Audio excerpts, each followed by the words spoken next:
adjust my music here. All right.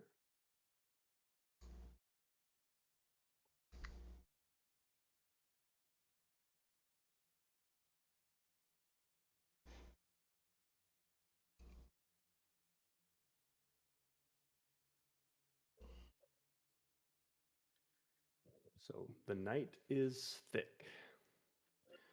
There's a weight to it, the way that the smoke and the dust boil in the darkness of the desert. Just another moonless night in the Dalmiri front. Just as you feel yourself drift off to sleep beneath the weight of the darkness, you hear a voice. Chuck, Chuck, get up. Something's here. Your eyes open to the sound of a crack, but it's wet, like the sound of a tree branch snapping inside of a stack of meat. Then another and another. Someone choking, trying to scream with a throat full of blood. As you get up to peek outside the tent, you don't see anything. But what you hear is a symphony of flesh hitting earth, bones breaking, muffled thuds. That's when you see them. Shadows in the dark, small but fast and heavy. You watch as a fellow soldier is lifted off the ground by a figure barely waist high. Another is dragged screaming into the shadows, where pleas for help are cut short. They move like ghosts, but they hit like gods. Hangul shadow monks. The stories are true. No firearms, no weapons, they don't need them. Tiny little hands snapping necks, tiny little elbows crushing skulls of your battalion like rotten fruit. One leaps from a tent pole, lands in a crouch, and drives an open palm straight through a man's chest, sending echoes through your own spine. Your battalion is being massacred, Charles. You can't see them, but you can feel the heavy thud of each death in your chest. Dusty grabs you. Chuck, we have to go. And you and Dusty, as you're sprinting through the ash, a munition stockpile blows. You must have been thrown 40 feet. You couldn't move, you could only listen. But it felt like the night sky was being painted by the screams of the 61st.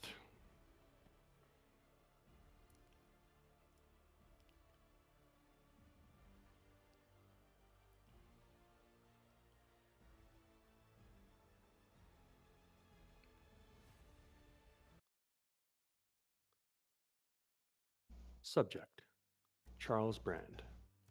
Human. Former Steel Covenant. Desert Reconnaissance Division. Active service in the Dalmiri conflict. Designated marksman. No formal experience in civil operations, forensic inquiry, or counterintelligence. Trained exclusively for wilderness, but not for urban structure. I'd like to start with the massacre of the 61st. 127 soldiers of the Steel Covenant entered the Dalmiri Basin under full strength. 125 died. Charles Brand did not. He did not fall with his brothers. He did not drag wounded from burning wreckage. He did not fire until his rifle jammed or his bones gave out. No, he was found at dawn, barely wounded, on a ridge well outside the perimeter. And his only other survivor, his spotter. Brand claims he held the rear, that he bought time, but let us ask the questions none dare voice. Why did he live when others died? Why did Hangul monks, infamous for their silence and surgical extermination, leave him breathing? Why leave one man with a long history of sympathy towards enemies of the sacred machine? Let us not forget, this is the same Charles Brand who once attempted to warn a tribe of Ashbourne savages about Steel Covenant operations in the Embermaw region. He would have us believe that what happened in the Dalmir Desert was valor, but some of us recognize the shape of cowardice. When a man runs not just once but twice, this represents a problem. And now the oracle selects him. I ask this council, do we elevate a man who survived while better men died, or do we ask, why did death not come for them all? Where we last left off, you guys were traveling by train through the Pale Marches. As we start our session, you are just within the sight of the Sanctiforge itself. Charles, I'd like to start with you. As you're in the train, you'd find yourself looking out the window at the scattered pilgrims across the way. As you do, there's a figure in the distance. One catches your eye, and very briefly, you see the semi-covered face of a woman that just meets your gaze. And there's a sense of familiarity as you just see this lone pilgrim that actually, through the moving train, is able to meet your gaze as you pass by. And for a second, I wonder if it gives you a little bit of pause. And just like that, the train moves on, and you no longer see this pilgrim.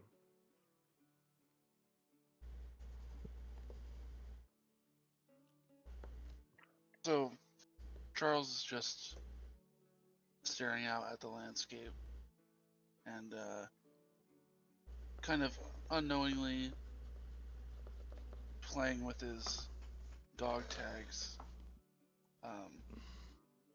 Just thinking about that night and all the people that he fought alongside just dying and not being able to do anything to stop it.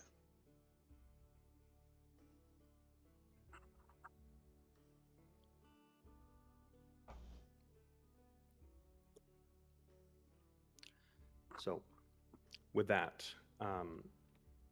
as your train is approaching the Sanctiforge, is there anything you are all doing before you arrive? You can still move about the train. There are still other passengers in here. Anything you'd like to do to prepare? Any conversations that are had?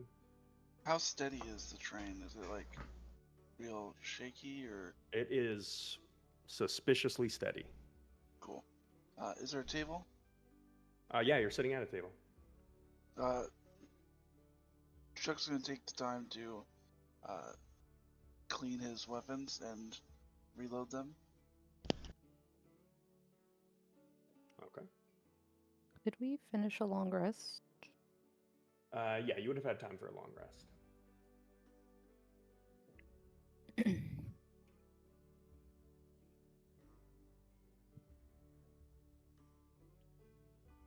So, as you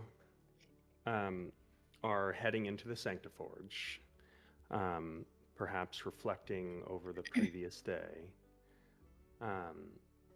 you are approached by Marion Virel.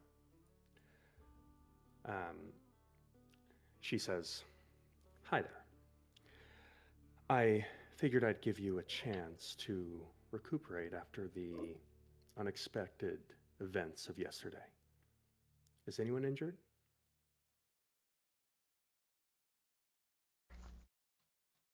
Not seriously.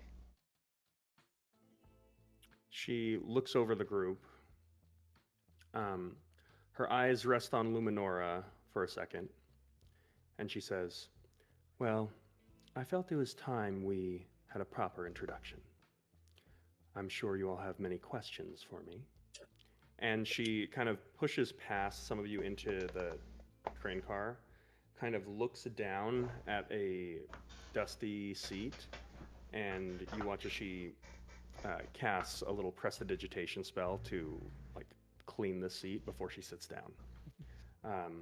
And she looks over you all and just says, "Please, take a seat." All right, sit down. So, I am Marion Vyrell. I'm going to be operating as your handler.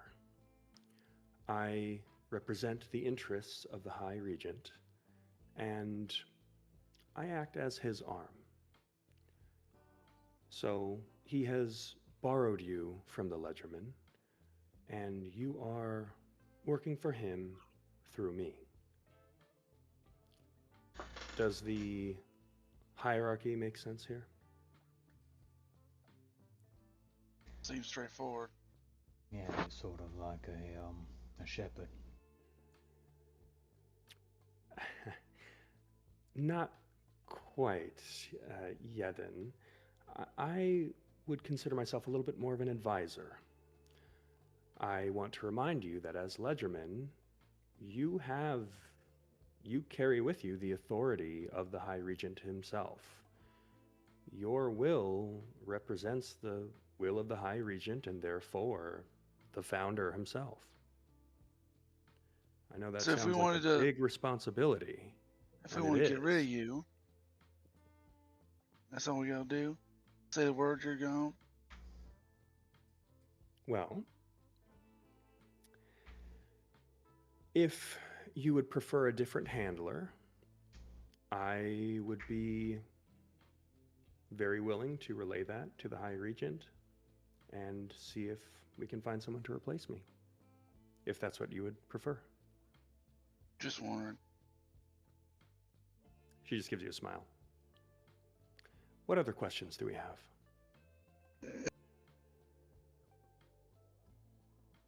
We don't have that much information on what we need to accomplish in the Sanctiforge, and I don't think any of us have ever been to the Sanctiforge before. Excellent point, Luminora. I am planning on getting to that. I just wanted to check in and see how everyone's doing. I know this transition could not have been easy for you, some more than others, I'm sure. But I just wanted to say I believe in this group, and I don't think this was a mistake.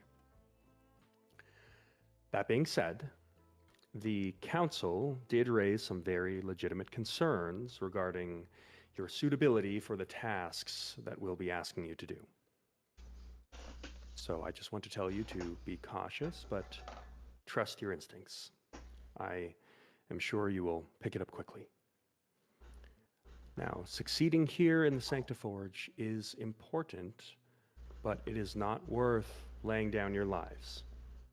So I don't want to see any martyrs here. The High Regent sees this task as more of an investment in your future. So let's just make sure you all have one by the time the job's done. Is that clear?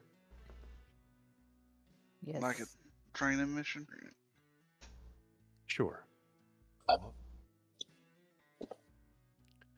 Now, before we move on to the task at hand, are there any other questions about what we're all doing here?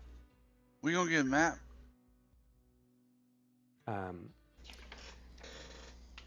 Excellent point. So if you'll recall, you were all handed a little black book that we call the Black Ledger. Would you like to open it for me? I take it out and open it. It's a completely blank book. Yeah, Now, there's nothing in here. you're correct, Charles. But what I'd like you to do is, before you open it, I want you to just flip to any page and think of a map. Any map? Well, let's start with the map of Mordun. Okay. I randomly flip to a page. As you do, you land on a map of Mordun. This Fucking text can hell. also be used to look up information on individuals. We did that you- already. Right. So if you have their registration number or their name, open the book, think of it, flip to the page. For example, you could think of my name, Miriam Birel, and you'll see my file. Which is redacted. Mostly redacted. I'll see what I can do about that, but it usually will work. What's IRD? Does that seem like she actually will? No. No, No. Okay. She seems pretty sincere. I won't make you do an insight check for this, but that she seemed to It was just like just right something off. someone who is redacted says to people. Yeah. Yeah, pretty much. The IRD is the insurrection risk designation, ranging from stalwart to ruinous. Stalwart? That would be the highest means loyal. score on a loyalty category, and therefore the lowest score of someone's IRD. So you want a low score? You want a low score How do you change it? by doing acts that, um, offer glory to the founder and his machine. So what we're doing right now? Yeah, that would absolutely buff up one's IRD. I'll ask for a group insight check for anyone who's interested. Hell yeah. Yeah. After 16. Good roll. Yeden's restrict flipping this. through the book, thinking the name 18? of all this party members. Yeah, you can do that, and you'll see the information you get. Charles and Luminora, and presumably Mazarin, if you were paying attention. I got an 11. Yeah. It's not hard to tell. Your group gets the sense that Marion is like, she's not a sacred machine fanatic. So as you bring up the notion of buffing your IRD, she doesn't seem terribly interested in the varying scores within this group. So Yeah. there's a little bit of a level of like disinterest when it comes to the like loyalty. How come yours is redacted? Well, I presume it's due to my station in the office of the High Regent of Spycraft. If my information was readily available to the Ledgerman, it could compromise information of others in the Regent's office. But I'm not sure who polices that information within the Ledgerman. I'd refer you to perhaps Horatio or Sylvina if there's any issues with your credentials. So, What what other was the questions do you have? intent? What is the intent of giving us these black books? How are we, intended to utilize them? It's just a tool to be utilized however you wish to complete your job. It's standard issue for the Ledgerman. It's not something that I gave you as much as it is just a tool that you're given as a Ledgerman. Can I write in it? You can, and it will keep your notes for you and organize them. Will it disappear? Sort of.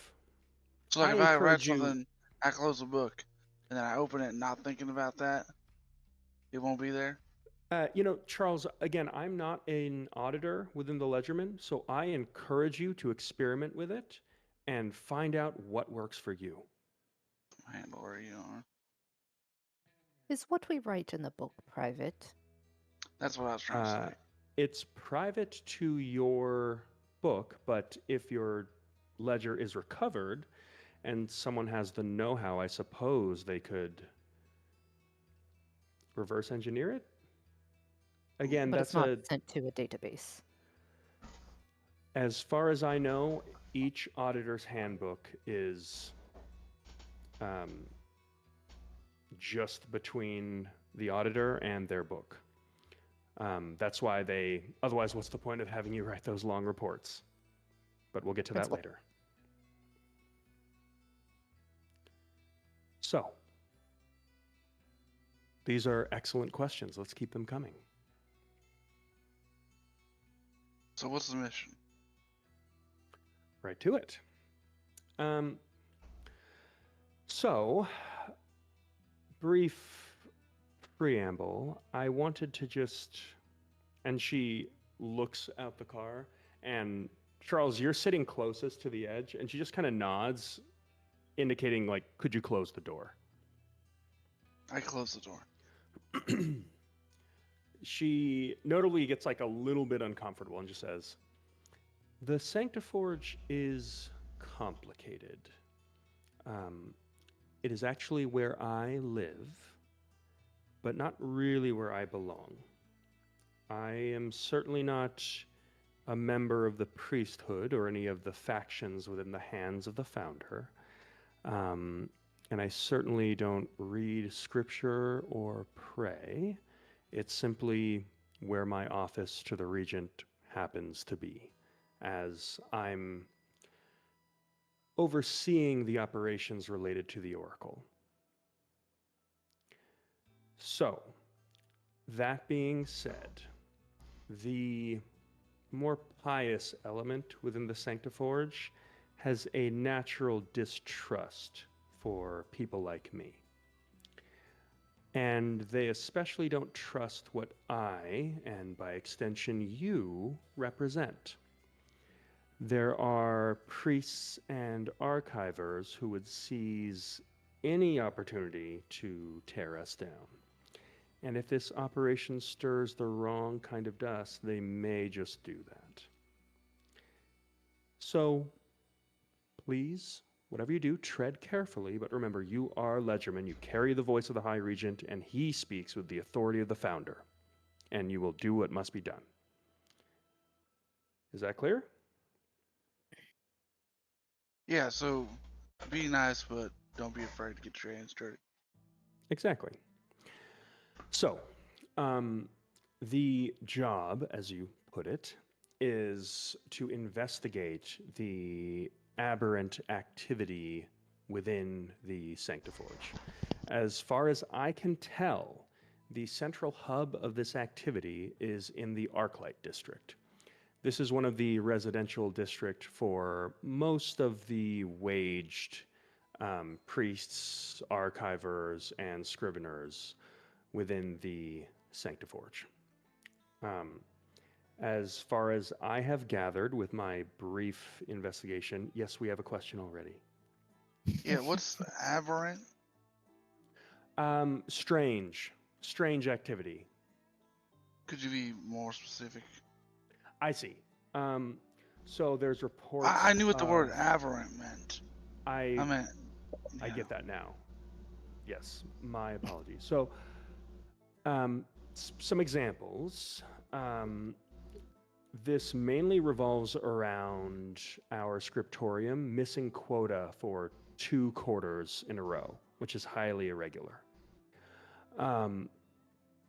After some brief investigation within some of the priesthood, we've learned that a lot of workers are going missing. People are being found dead in the streets, dehydrated, kind of bodies desiccated by lack of care for themselves.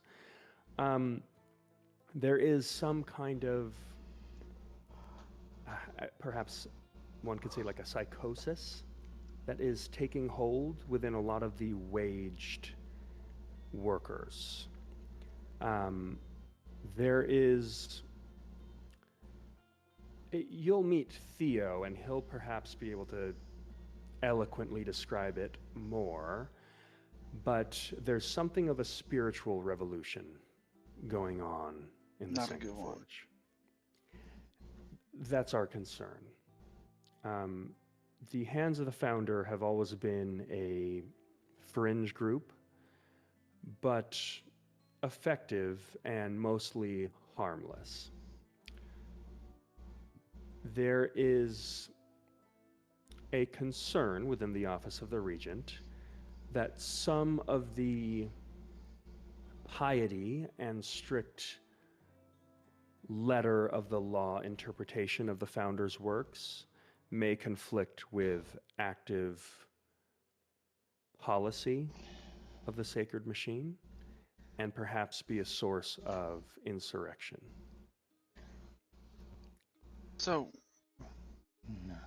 Too many words. I'm going to find a drink. I take out my She- flask Yeah. and hand it to him. It's funny, at the same time, she also takes out a flask that's like very nice, like gold. It almost looks like a potion bottle. It's even got like Oh, a I little pull mine stopper. back. She like awkwardly looks at you and goes, "Oh, I didn't. Sorry. You should. Your colleagues. You should." Nope, yours is fancier. She'll reach Oh. Really? afterwards. Excellent. Yeah, she'll give it to you and just say, "You know what? You can keep that if you like." So does this have anything to do with that I'm mouth going to say monster? no to... Takes a swig and tucks it into his belt. She's looking at you, Yedin, like very closely. You get the sense that she's like trying to observe your mannerisms right now. Sorry, the mouth monster. Yes, there have been physical deformities that we are concerned is related to whatever is going on. Right. And that's it? Just some deformities? You're talking like hunchbacks, little arms, too many arms, Wrong with or little mouths all arms? over their Many body? mouths. Yeah. You know, to be totally honest, I stay in my office most of the time. It's actually been quite a busy month with your commencement. I don't really spend much time in the streets of the Sanctiforge. I heard there were physical deformities, and I saw what you saw out in the desert, and that was the first time I saw anything like that, and I found it quite fucked up. Yeah, very repulsive. So who's our contact again? Billy or Bobby or Theo? Theo? Yeah. Theodore Calvin. Sorry. Calvers? Calver. Don't tell him I didn't exactly know his name. He's actually a friend. He's my district's bishop. He can guide you around the city, and you can trust him. He's a little... You'll see. Can I think his name and look in my book? Yes, you can. As you do, it takes you a second because she got his name wrong, but it is Theodore Calvers, and this is what pops up. What a fucking nerd. Love it. What's NKS? No known subtype. Oh, like subclass? Like a... What is an axiomist?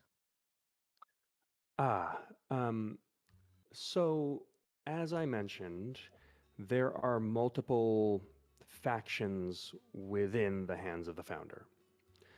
So the axiomists are scholars. They emphasize logic and order when it comes to doctrinal interpretation. They're functionalists. They believe that the founder's will is uncovered through rationality and analysis, and they study our theology with that in mind. They are debaters and oftentimes assist with policy generation at high levels. Long story short, less idealist and more functional, rational, which is why we find ourselves in a similar philosophical camp.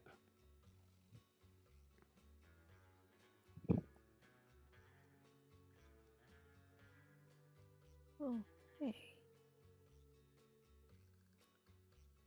I will try to be Seems better about the overly complicated words. This job is a little new to me too, so I'm very open to your feedback.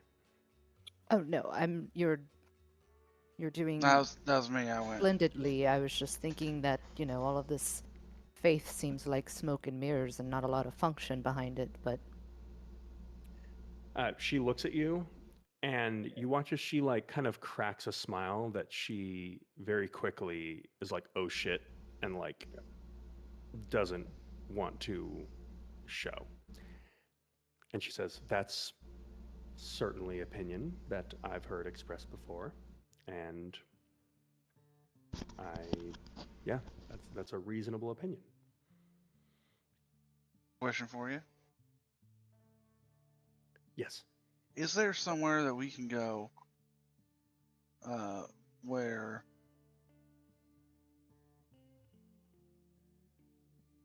with like okay, Spit are me we out, able to? Chunk. It seems like a lot of the stuff you're saying is censored, or you're censoring yourself. Is that because we're on this train? No, I don't. I'm used to speaking a certain way because I'm typically finding myself before diplomats. And like I said, this is new to me, so I can dial up the profanity and the bluntness. No, that's not what I meant. I meant like, I feel like there might be views that you have that you are restraining yourself from sharing with us. Well, I don't want to bias you, but yeah, I'm not a fan of most of those within the hands of the founder. I don't find that they're particularly useful, and at worst, I think they're dangerous.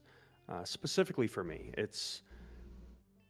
let's just say I haven't felt the safest since my office moved to the Sanctiforge. It's quite clear that I'm not welcome, and there's not many others like me in the city.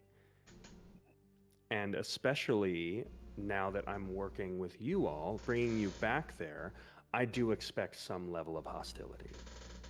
Um, when this project was first announced, there was a lot of protest from most of the religious groups that do not recognize your commencement as the true will of the Oracle.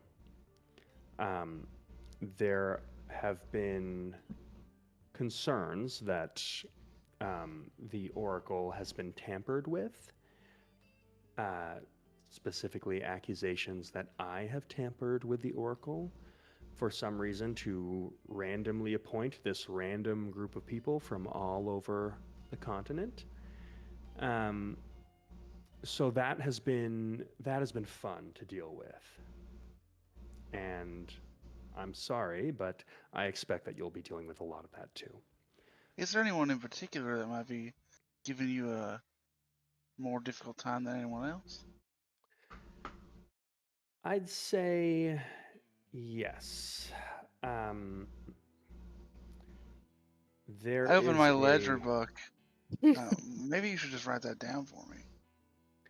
Yes. Here, will you go ahead and take this down? And she Okay. opens like a little notebook that she has of herself.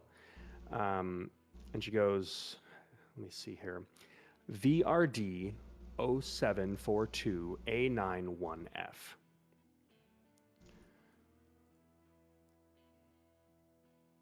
The guy looks like a prick. Quite. Might do fun. Oh, This is Fasten Elvire. He is the bishop of, what are they called? The Lumenbound? The Lumenbound, I think. They're evangelists. They focus on converting the less pious members of the other cities to be to induct them into the hands of the founder. So they focus on tourism and missionary projects. He has been evangelizing within the city with a lot more fervor and zealotry, and he's, let's just say, there's been a lot of activity within the Arclight. Now, notice here it does not have a home address. No. The ledger is not going to give you where someone lives. It's just going to be able to give you access to the information that's tracked by the sacred machine. Which mainly revolves around loyalty, things like that, and things that could represent a danger to the FETC, which would be like proficiency with firearms, or if you have a caster designation, that'll be very well documented. This guy a caster? It says right there, he is a cleric designation, which would be a caster. Okay, good to know. Cool. All right, well. So Miriam, I have a question. If we're not particularly fond, or rather if the hands of the founder are not particularly fond of us, why is Theo a trusted associate of yours? Theo is, I would call him the exception that proves the rule, in addition to his whole order. The Axiomists find this proselytizing and change in behavior quite concerning. And they're also the most concerned with the output of the scriptorium. So, yes, Theo and I have different, we have a different emphasis. He's still a priest, which is fine. But in this, we have a common goal. Besides, once you meet him, you'll understand. He's harmless and almost a little bit adorable in a sad kind of way. Be nice to Theo. Sure, yeah. Looking forward to meeting him. All right. So, it seems like we're all set up. Oh, I almost forgot.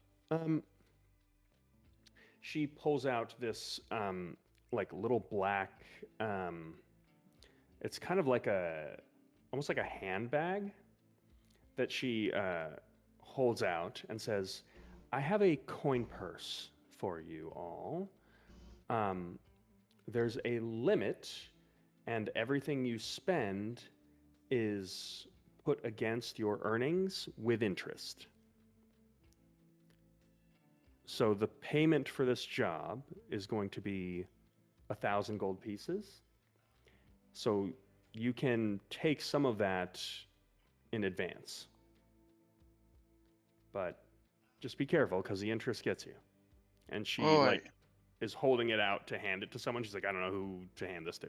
I grab it. Mazarin steps in before. She kind of like pulls back as Charles leans forward and looks at Mazarin and is like, and hands this to you. Wow, okay. I think we should split it up. That way no one's on the hook for anyone else's interest. Well, you're all operating as a team, and you can make those decisions together. And if you manage to get any personal gold, you can spend that as you wish. When do we get paid for the job? When the job's done. And is it 1,000 for all of us, or 1,000 each? It's 1,000 for all of you, which is what you'd maybe make in 100 years as a Steel Covenant scout, and probably about 200 as a Verdania textile worker. She looks at Luminora and is like, well, and then looks at Mazarin and just being like, and also less than what you would be accustomed to. Whatever.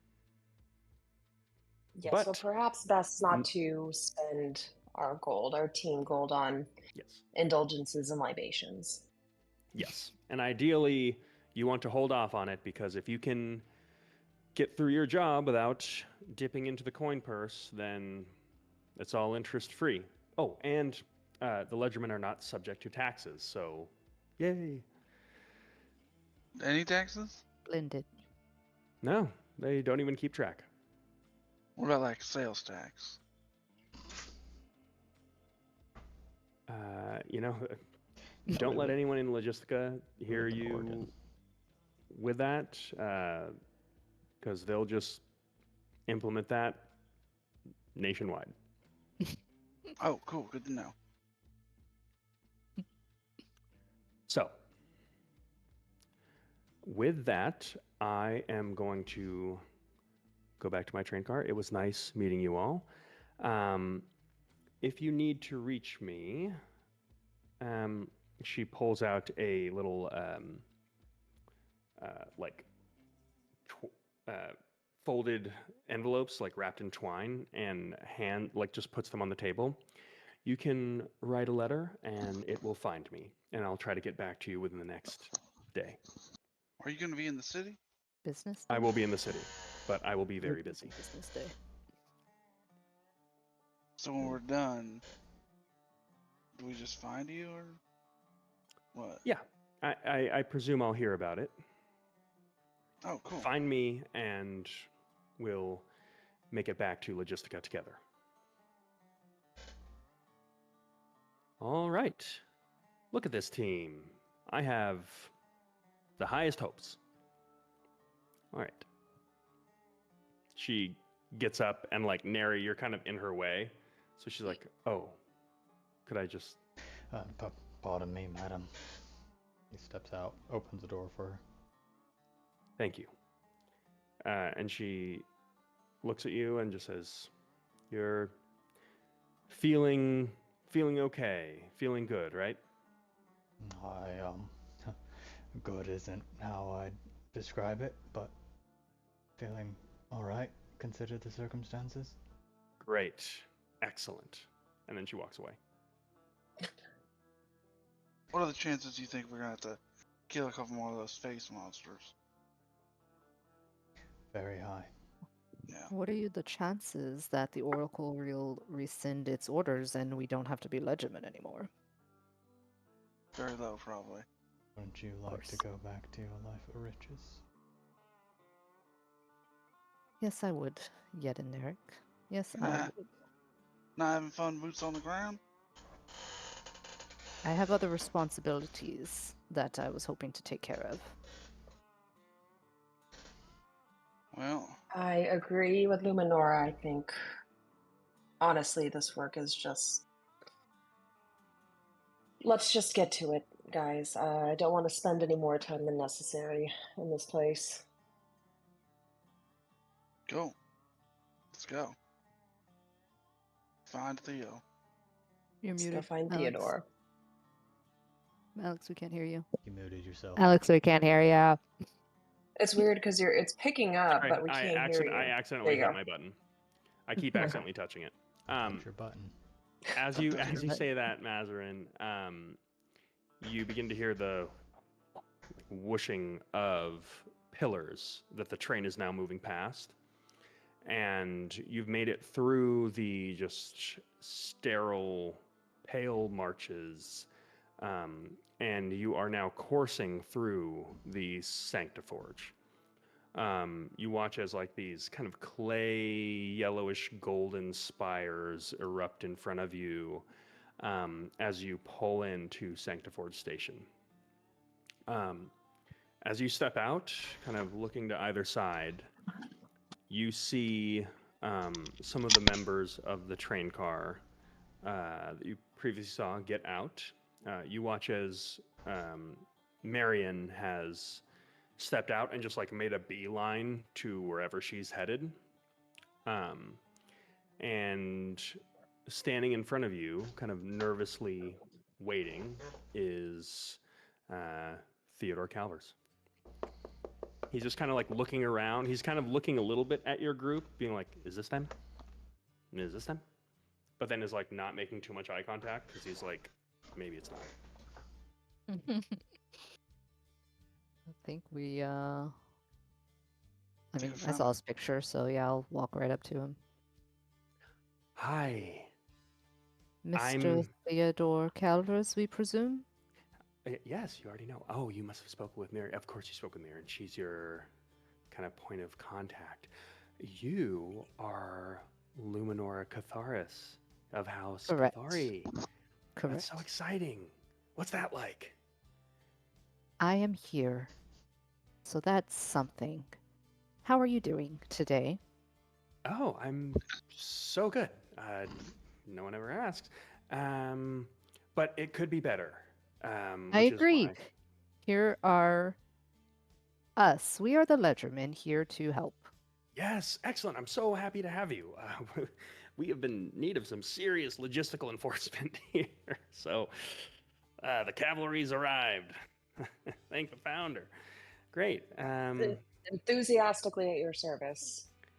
Yeah. Awesome. That's Marion so awesome. spoke very highly of you. Oh, did she? Your assistance will be very appreciated. Yeah. What did she say about me? You should ask her out. That you are nice and we should be nice to you. Chuck. Quite direct, aren't you? He What? like gives like a little side eye to Charles and like a nervous look, and he's like, "Yeah, thank you, I great." think she did use the word adorable at some point. Yeah. Oh, well, I don't know what to make of that. Sounds a little like kind of infantilizing, right? But hey, I don't know either, but you asked and I told you. So what's yeah, next? I don't want to get us off track. Sorry. You're here on business, so I can be your guide if we need to kind of get around the city. And then I was just kind of hoping to express some of my own concerns of what's going on, and just hopefully just get this thing figured out because it has been bad here. Quick question. You know, what's the name of that other guy she's talking about? Shit. Oh, I wrote it down, but I can't remember now. It's ID gone. number V. Started with a T. It's Thassus. Thassin. Thassin. Elvir. That's him. You know him? Elvire, yeah. He is a fellow bishop, albeit a lot more. The the Axiomats are not the most popular group, we'll say. Saying this, she said he was giving her the worst time. So maybe we'd like to pay him a visit. Not right away, but Okay. do a little talking. Yeah, I would say just be careful with Thassin. I'm not gonna do anything. Just want to talk. Well, he is typically seen proselytizing in the Arclight district, so I mean, right in the belly of the beast, I suppose. Great. Were you guys just going to get started? I mean, there's kind of sights to see. There's the Ember Choir today. That's just like a. We would love to just go ahead and get started. Just get started Not with quite. the. Yeah, not big on sightseeing. So got it. why don't we just get down to brass tacks here, and Yeah. why don't you tell us from your point of view what the biggest issue is and where we can get started? Well, it's. How do I put? I am thinking the biggest issue is maybe not happened yet. So yeah, there's some of these people just like losing their minds, and Elvire is saying that people are just being kind of taken by the word of the founder, and that we're getting like back to our roots of how the founder wished for us to be. People are starving themselves. They're dying of thirst. They're just losing their minds, not showing up to the scriptorium. Just out here, just speaking tongues, just being caught in prayers. And it's just really disrupting the fabric of our society. I mean, like I'm all for prayer and, being pious, but that's demonstrated through your works. You have to provide something tangible to the founder, otherwise he won't love you. So, I don't know. It's just really, really messed up. Don't you guys have like cops or something? We do, but there's nothing inherently illegal about what's. Starving yourself to death? No, I mean, that's actually. Suicide's legal? Well, it's not. I mean, as far as I'm not a, like a judge, but there's no law against, taking one's own life. It's sort of, if one feels that they've made all the investments they wish and they're want to frolic in the plains with the founder, then that's on them. I mean, I would use every second to invest more so that I get a better afterlife. But that's just me. But again, Are Aximus, we're there the rationalists, very rational? Are there any of these bodies of these who have kind of given themselves up available to investigate? Oh, to investigate. I never even thought of that. That's why you guys are the ledgermen, right? Yeah, totally. We have a morgue. It's in the sigil right. Let's see, the sigil right territory. I can find that out for you. I can absolutely find that out for you. Do we want to go there first? I look over at the group. I think so. I think we investigate a body and maybe head to the Yeah. district after that. Sure. Is And there then like perhaps a... after this, go ahead, Charles. No, you're... I was just going to request maybe after this, is there anyone, any workers at the scriptorium that we suspect is maybe uh, falling vulnerable to this pious fervor? The scriptorium seems to be the place where most everyone's pretty like on the up and up. But it's in the Arclight district that sort of, sorry, the Shardlight district that has sort of like fallen to, yeah, it's just Chaos. gotten bad. It's bad there. Well, then they're like- why the missing quotas at the scriptorium? Well, because people aren't showing up. We're on a skeleton crew. Okay. Scriptorium is where people work. People live in the Shardlight. Is that correct? Yeah. So the scriptorium is like our big. It's actually over there, and you see like this huge dome with like these like golden runes that are lighting up in like this kind of specific pattern. Yeah. So that's where we produce like the manuals of ascension. The holy text of the founder.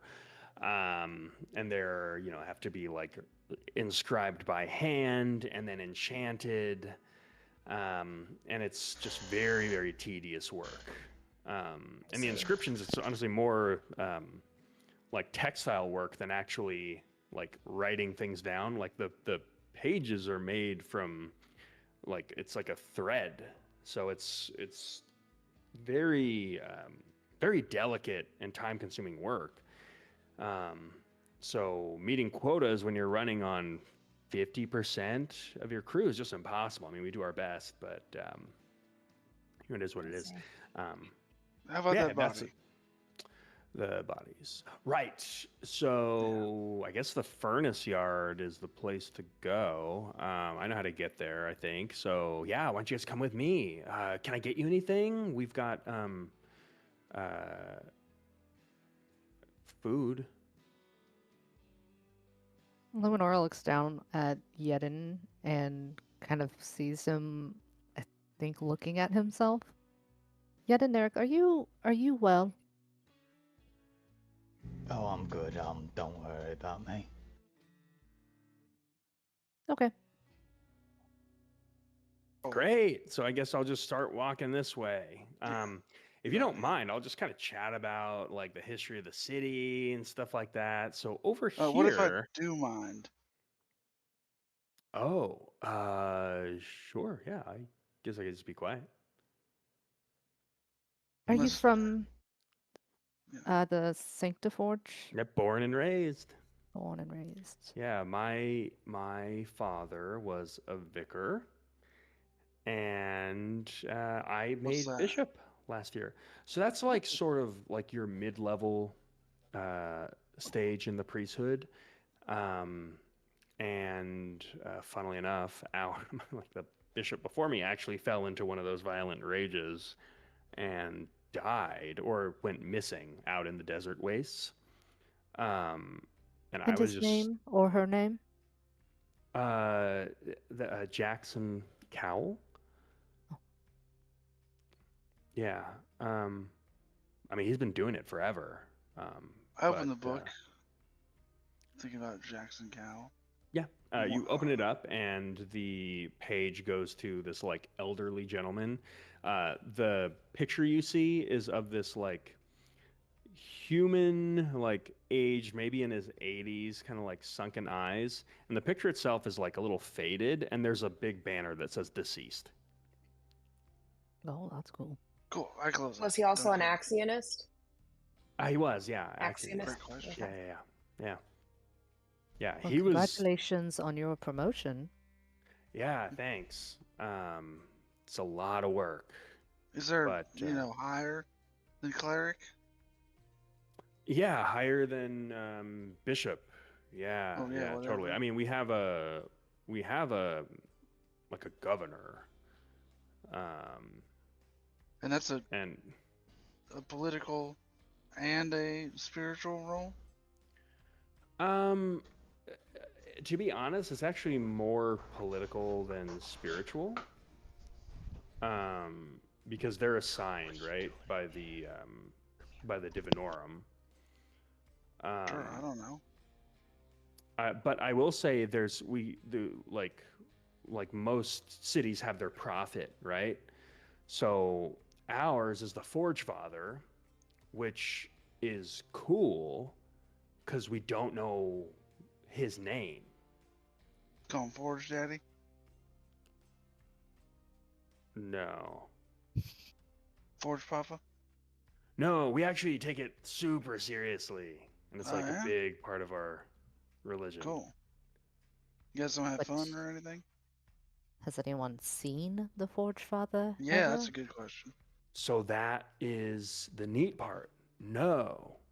Interesting. The thought is that he could be any one of us, and he basically disguises himself as just like a simple like do-gooding stranger.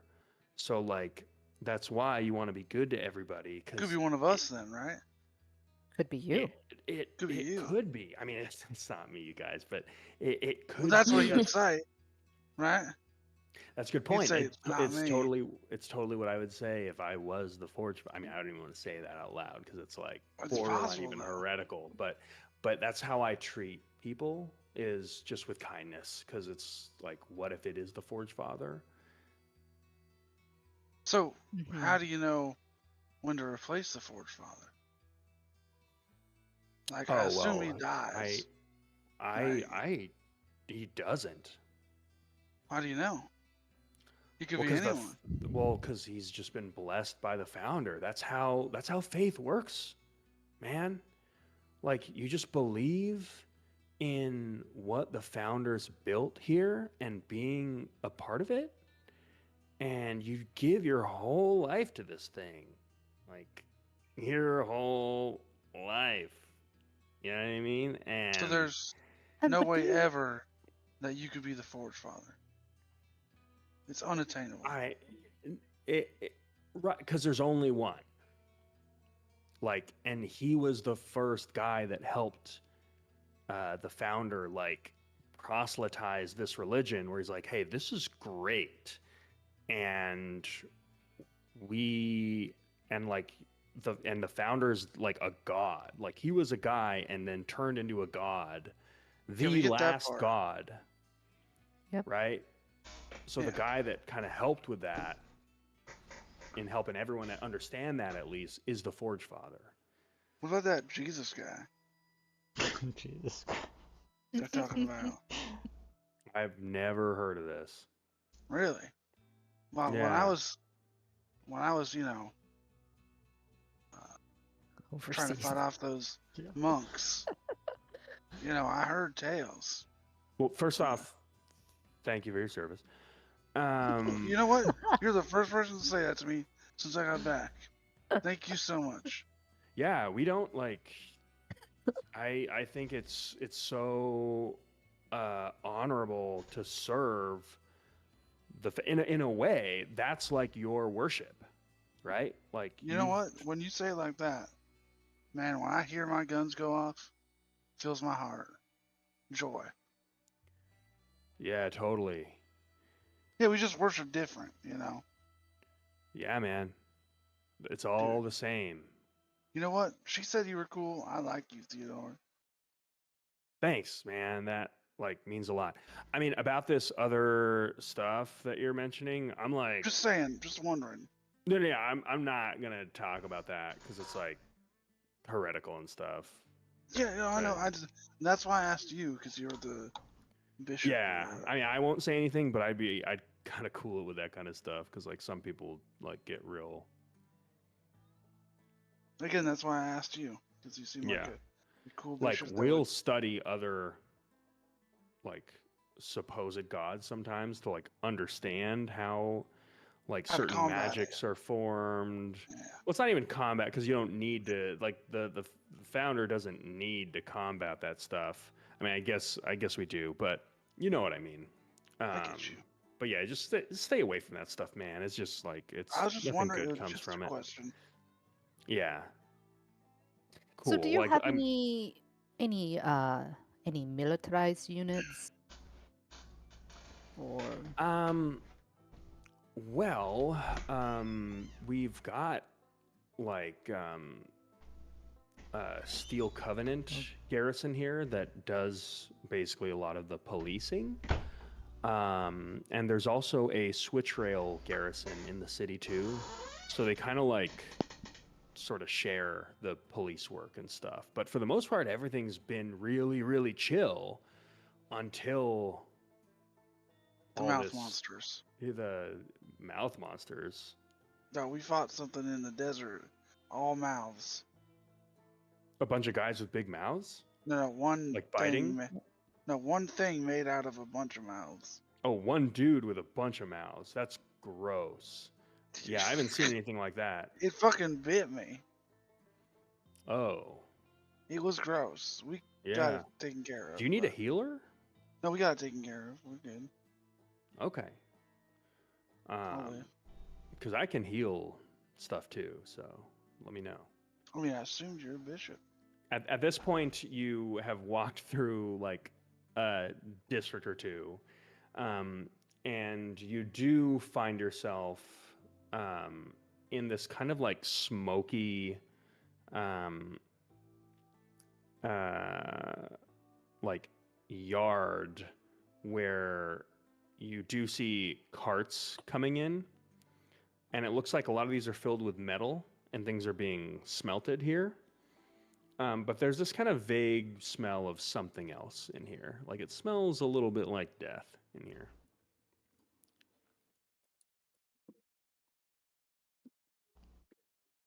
Yeah, What? you smell that? Smells like meat. Did you say mate or me? Meat.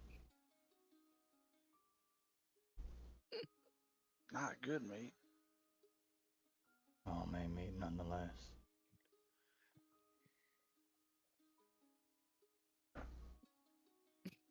Yeah, sometimes you weird me out. Why? I mean, I'm not doing nothing. I'm just saying. Not necessarily a bad thing. Keep me on my toes. Well, I wouldn't say that I'm any threat to you. I didn't say Yeah. you were a threat to me.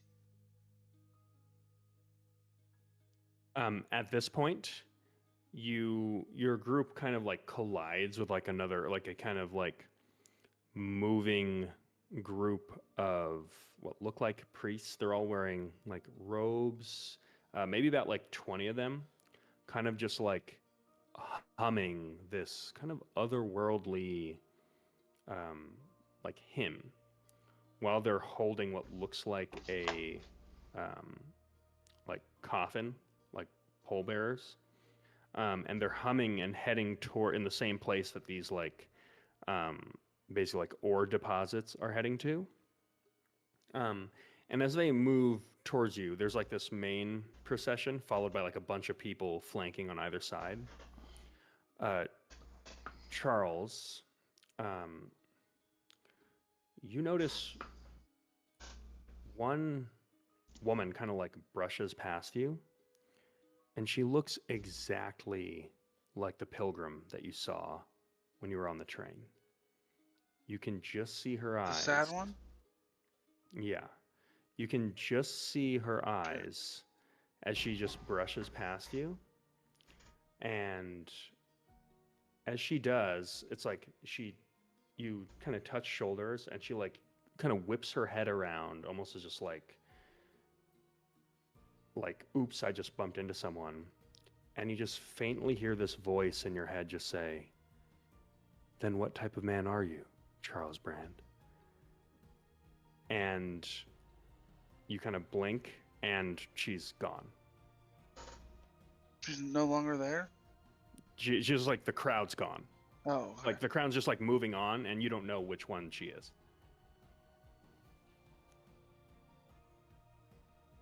I look at what's her fucking name in our group? I can't remember Jessica's name. Mazarin? That's right, Mazarin. I walk up to Mazarin. Are you in my head again? Am I in your head? No. Why? Someone said something in my mind. It wasn't me. Can you figure out who?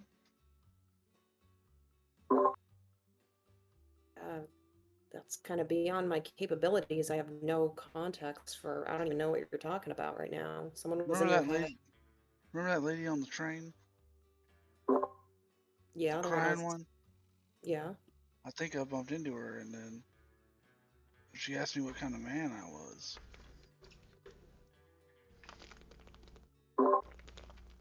Was she? Wasn't she crying because? Did her husband die? What? Yeah, Mazarin looks her, like Nora. probably the dude in the casket.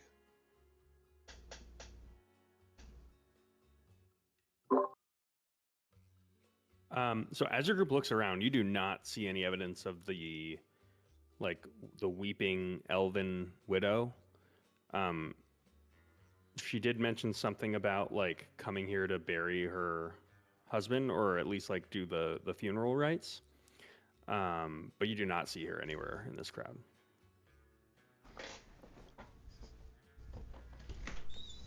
Do you think that Strange. someone is casting a spell on you? I don't know how magic works. I'll have Mazarin and Luminor give me an insight check.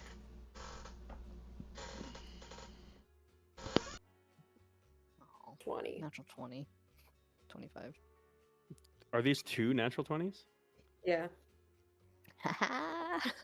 Whoa. What are? Oh, Okay. Alex. Insightful as hell! That's Got 1 it. in 4.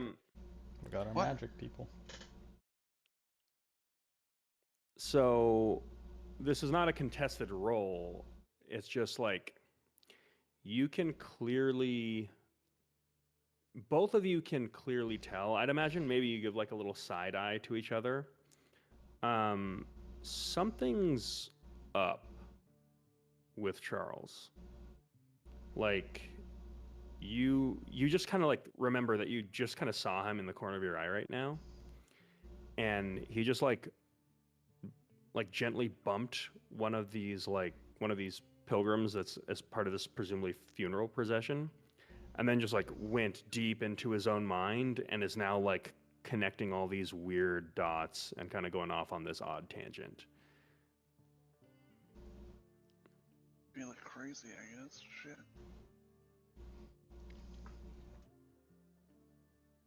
Like he definitely should have remembered that, like, the widow in the train car looked very different than anyone here, with just like the clothes she's wearing and like her general demeanor. Like the people in the Sanctiforge are all just like completely in robes, and like they all kind of look exactly identical as far as like their clothing and mannerisms. So it's just kind of this, it's odd.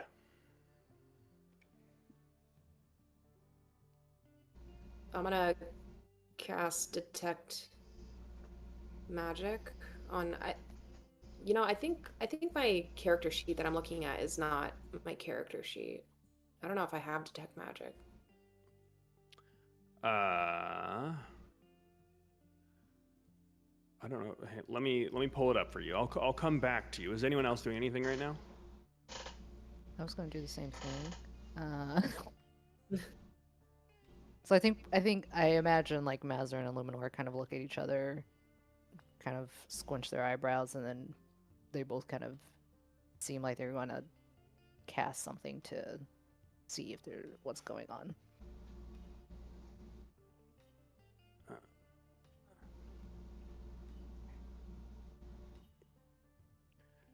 Yes.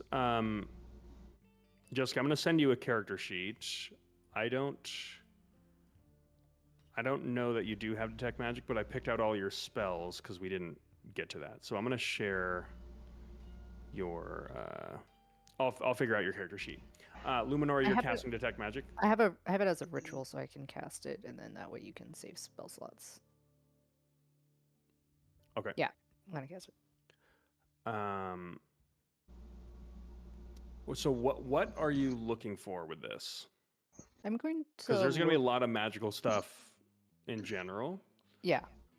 I think I'm mostly looking to see if there has been any like mental spells, mind communication, divination, stuff like that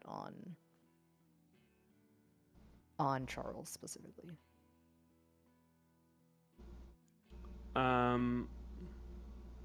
Yeah, I mean, as you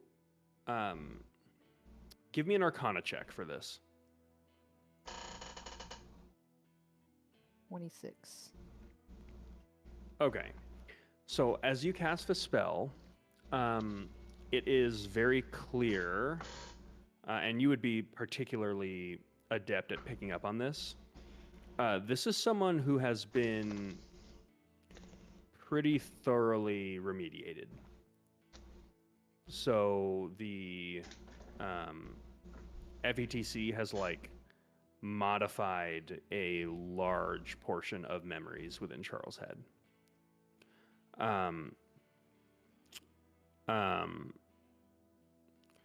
As Luminor, as you cast this spell on Charles,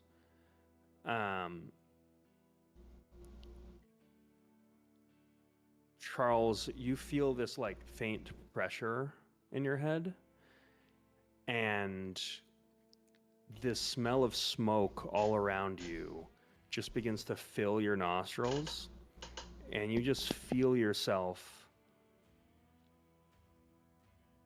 back in your remediation in the chain gang and remembering what it was like to get out. And you recall stepping out of that jail for the first time with your wrists shackled, cigarette smoldering beneath your fingers, though you don't remember lighting it. And everything just hits you like a low tide. It's muted and gray, but somehow still too bright. And as you hear the clang of that heavy iron gate behind you, you remember the voice of the warden as he said, "By the mercy of the Founder, your shame has been lifted. By the grace of the Founder, you have been redeemed. And by the hand of the Founder, you have been made new. I hear they're making a soldier out of you, son. You be sure to say hello to those pagan sand elves for me. Give them a taste of the Founder's justice." And you remember just immediately getting the sense that whatever they cut you with was not precise. The gaps are not subtle. What does your mother look like? What does she sound like? Why did you remediate in the first place? So as you step away from this place, you don't really know what they've cleansed or what you're walking away from. And that's when you remember bumping into her. And she looked at you and just said, "Then what type of man are you, Charles Brand?" And as you blink, she's immediately gone. By the time you process the words, it's as though she was never there.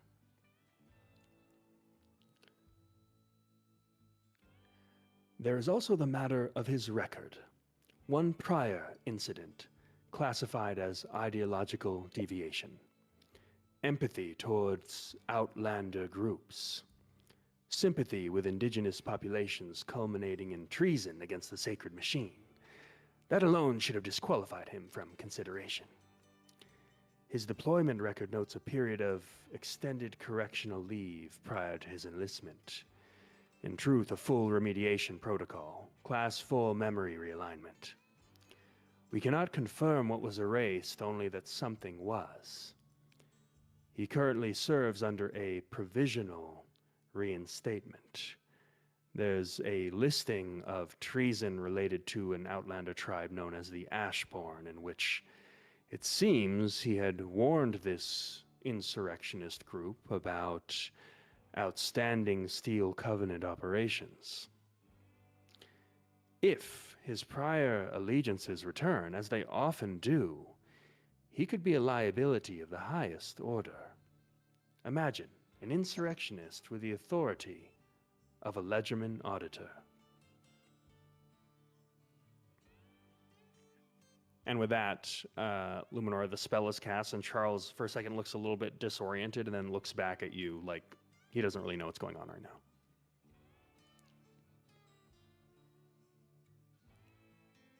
Charles, I don't detect any recent mental magic on you. All right. Charles reaches into one of his pockets inside his vest, pulls out the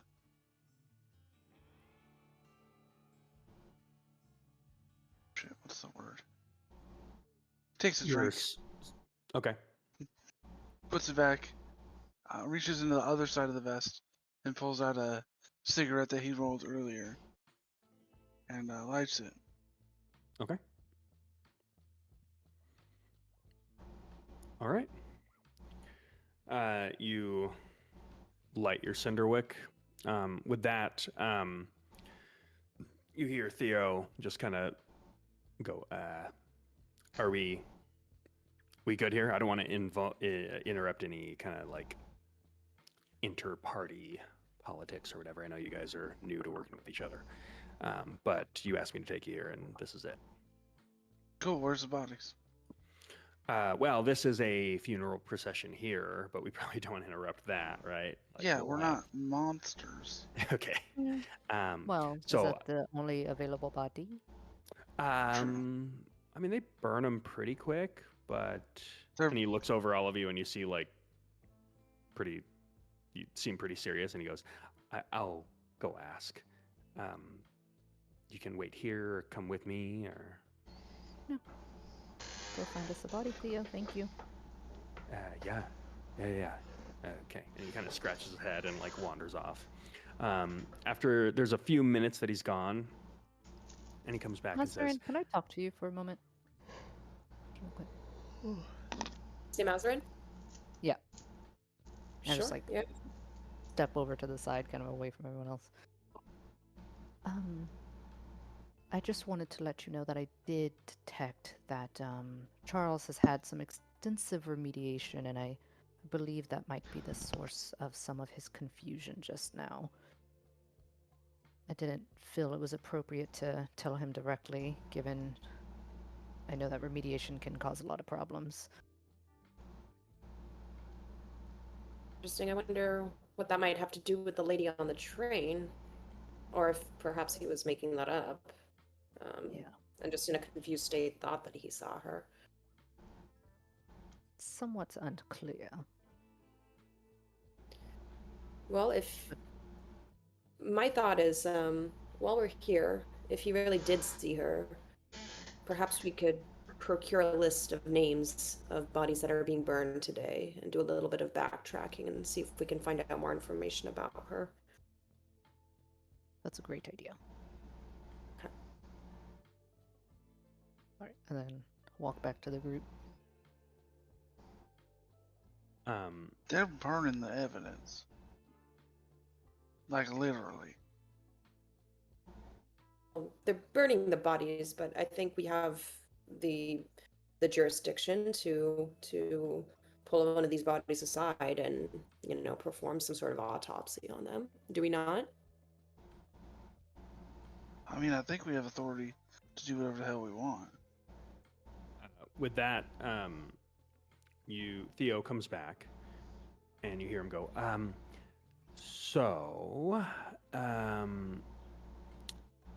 there is, they will be burning that body shortly.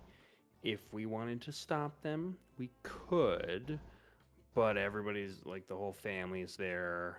They're all ready to go, and as a man of the cloth, I'd advise against it. I'd really like to maintain the funeral rites there if we could, but there is a family member of an out of towner who has come to do some belated funeral rites. She was actually doing a burial because she didn't want her husband, who's the one who died, to like be burned in the same like tradition that is typical of the more Sanctiforge way. Like they just wanted an actual burial, which we do as well. Theo, I'm going to ask you to speak clearly. Is there a desiccated body for us to investigate or not? Yeah, there is. Do you want to?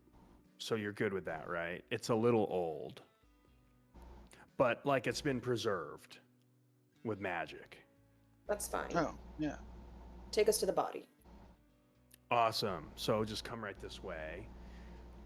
And he walks you into this, basically like a crematorium.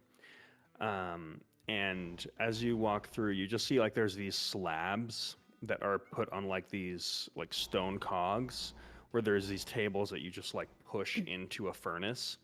And there's just like this faint like ashen like silhouette on each tables that generally like makes the shape of like a person. And there is one on what looks like an examination table covered by a sheet. And as he walks in, there's like this dwarf woman like off in the distance that's just like looks like she's carting around like this like hand cart of just like pure ash. And he just goes, "Hey, Helma, these are the ledgermen that I was letting you know about. We're just gonna take a look at the body." And she just like nods and steps out, and he goes, "Okay, great." And he like reaches towards the blanket and goes, "I'm gonna just step out, and you guys just do whatever. We just put the blanket over, and just don't be weird. Like, leave I it." grab it and start pulling it down Okay, as he's talking. He just like steps out. Yeah, you see the body of like an kind of like elderly-ish, maybe like half elf. And go ahead and give me a medicine check. Just Do we have me, like the name anybody and else? information of this person? You do not. Can Ooh, we that's get a- that?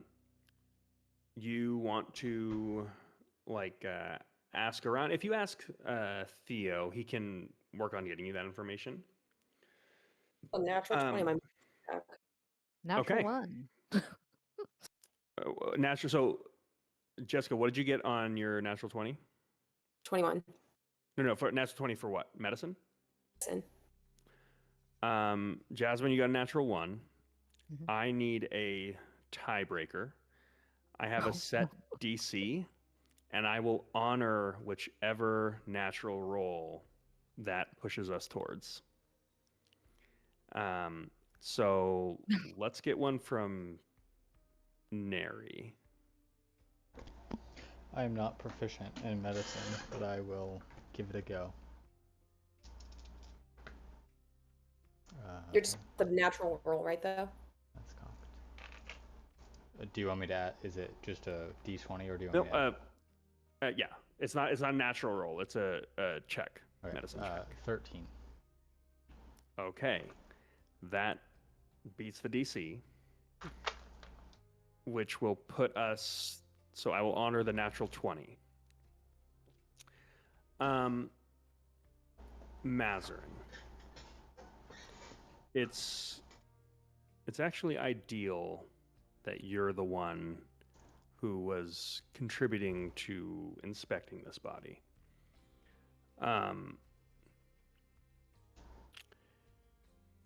He appears very emaciated. It took a very, very long time for him to die. And he actually looks, despite everything, pretty well hydrated. In fact, a little over hydrated. He's almost like a little bit bloated and like edematous. His fingers are even like a little bit like wrinkled, as though he's been like soaking in a long time. He died of starvation, it looks like, but his body is just like full of water. Edematous? That's right. What does that mean? Yeah, me and you. Oh, both. like Puffy with like he's with like swollen. Cool. You even see, like, for however long he's been on the table, there's kind of like this sediment that it looks like he's kind of been just like weeping from his pores, that has like dried up in the desert heat, but has kind of left this faint like precipitate on the stone table. Like you see these, it's almost like a tiny bit of now what looks like this like whitish powder.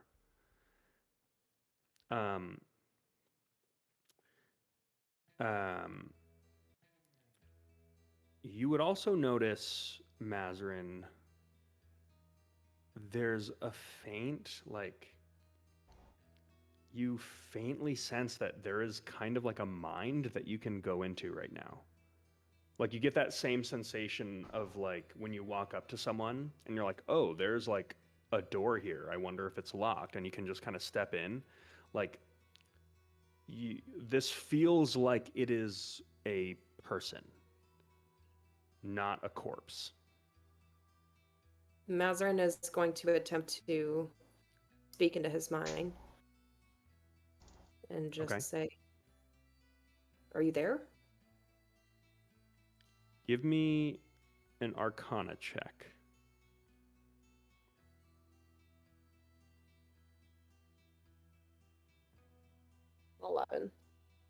11.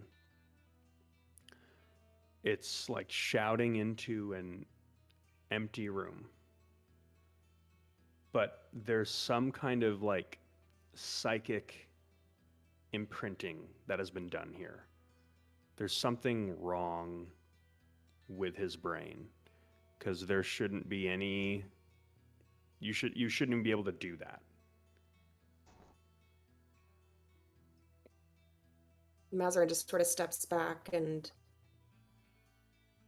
staring at the body, she says, "He's not alive, but he's not quite dead. There seems to be a gateway open into his mind, as if something had leached into his mind and maybe caused him to, emaciate himself, is what my theory is. I can't quite tap in well enough to have a dialogue with him, but it's just strange."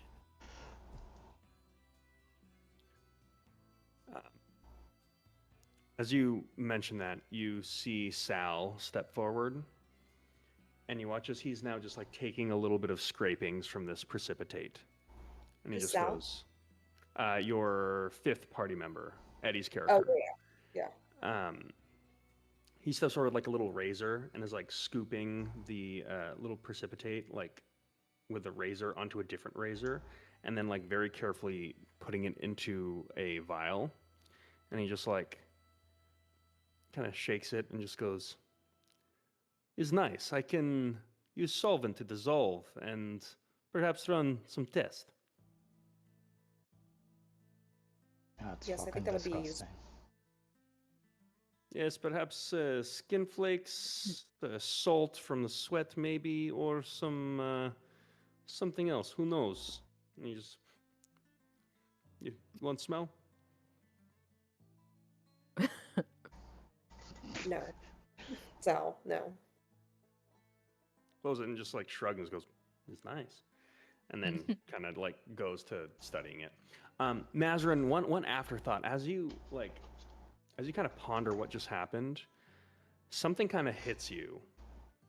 Regardless of what's going on with why there's that like psychic room in his head, what starts to unnerve you a little bit is not just the fact that it was there, but at its scale. You've never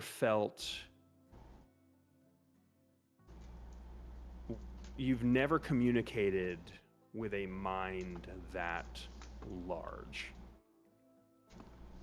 Like, you're used to just like speaking into a room, and you felt that you just stepped into just this almost endless void with no clear borders. And it would have made you feel like very unsettled, almost like just being dropped into the ocean. So whatever you just spoke into was like infinitely large. And I imagine you might not know what to make of that, but it might be quite unnerving. I think I'm going to again cast Detect Magic after Mazarin tells us of her experience. But this time on the Okay. body. As you detect magic, first off, detect magic isn't on an object, right? It just is, and then you can focus on things. Yes, presence of magical effects within 30 feet, and then Yeah. you can further.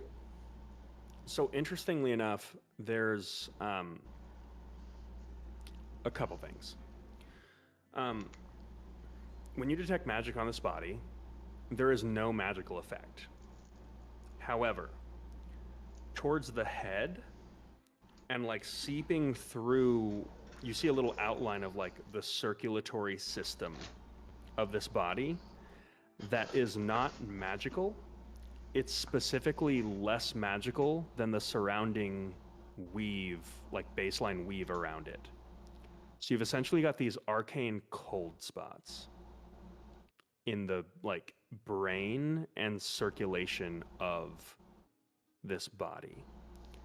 And what's interesting is, as you turn around, you didn't notice this the first time you cast the spell. You see the same cold spot in Mazarin's brain.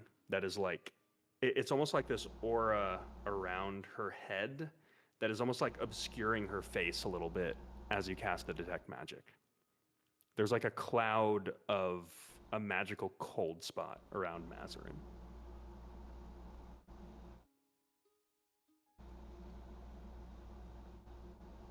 don't really notice anything out of the blue.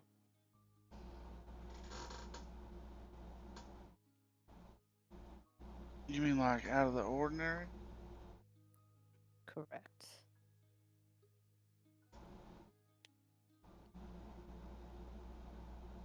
Like there hasn't been any spells cast on this body. Maybe a little weird aura, but nothing I could definitively describe.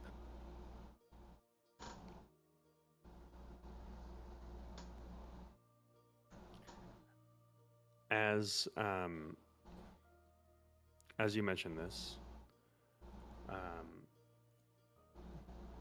you hear some footsteps, and you watch as Theo steps in and just goes, "Hey, so the widow is here. Do we want to kind of clean this up, or are you good? Did you get what you need?" Of course. Sorry. Yeden will just walk over immediately and begin covering up the body. Okay. Yeden covers up the body, and as you approach, you see the same widow from the train. As she looks over you all and just says, "Oh my, I didn't realize it was you in here. Is everything okay?" Hello, ma'am. We are investigating the abnormal deaths here in the Sanctiforge, and there weren't many options. Are you going to be able to tell me what happened to my Jeffrey? I look over to Mazarin. Quite know yet. We're trying to figure that out. And I'm sorry, we never caught your name. Your name was? My name's Ilrian. You got a last one? Solian? And that's the same as Jeffrey's? That's right. I open the book. On who? Jeffrey. So he was a 96-year-old male. He is Logistica waged. No risk designation, no known subtype, no aliases. He has a loyal IRD, and the only known association is a sub-company by the name of Sitwell Corps.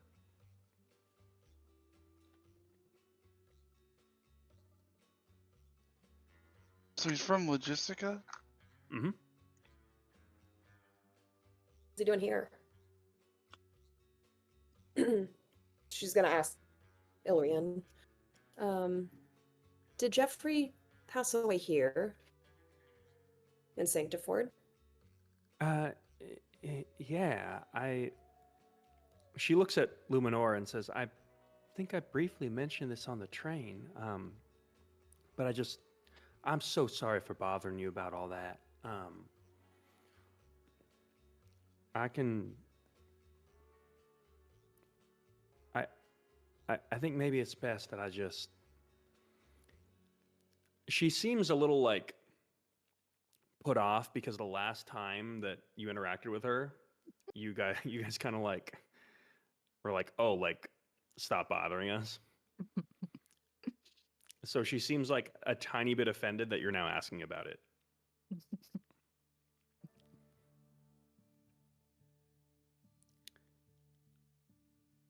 Ilrian, I'll be honest. I didn't anticipate on crossing paths with you again. But we can't tell you why Jeffrey died, but we are trying to find out. So any information you can give us regarding his death could perhaps give us all some clarity on what's happening here, because it's affecting, well, not just Jeffrey, unfortunately, but the entire city. Give me a persuasion check at advantage. The DC is going to be 14.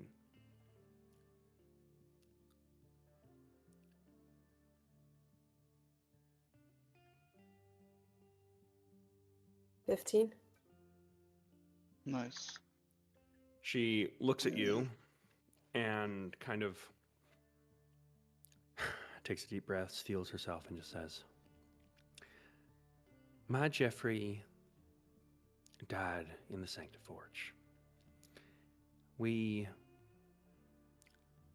both bookkeepers within Sitwell, and it's actually how we met.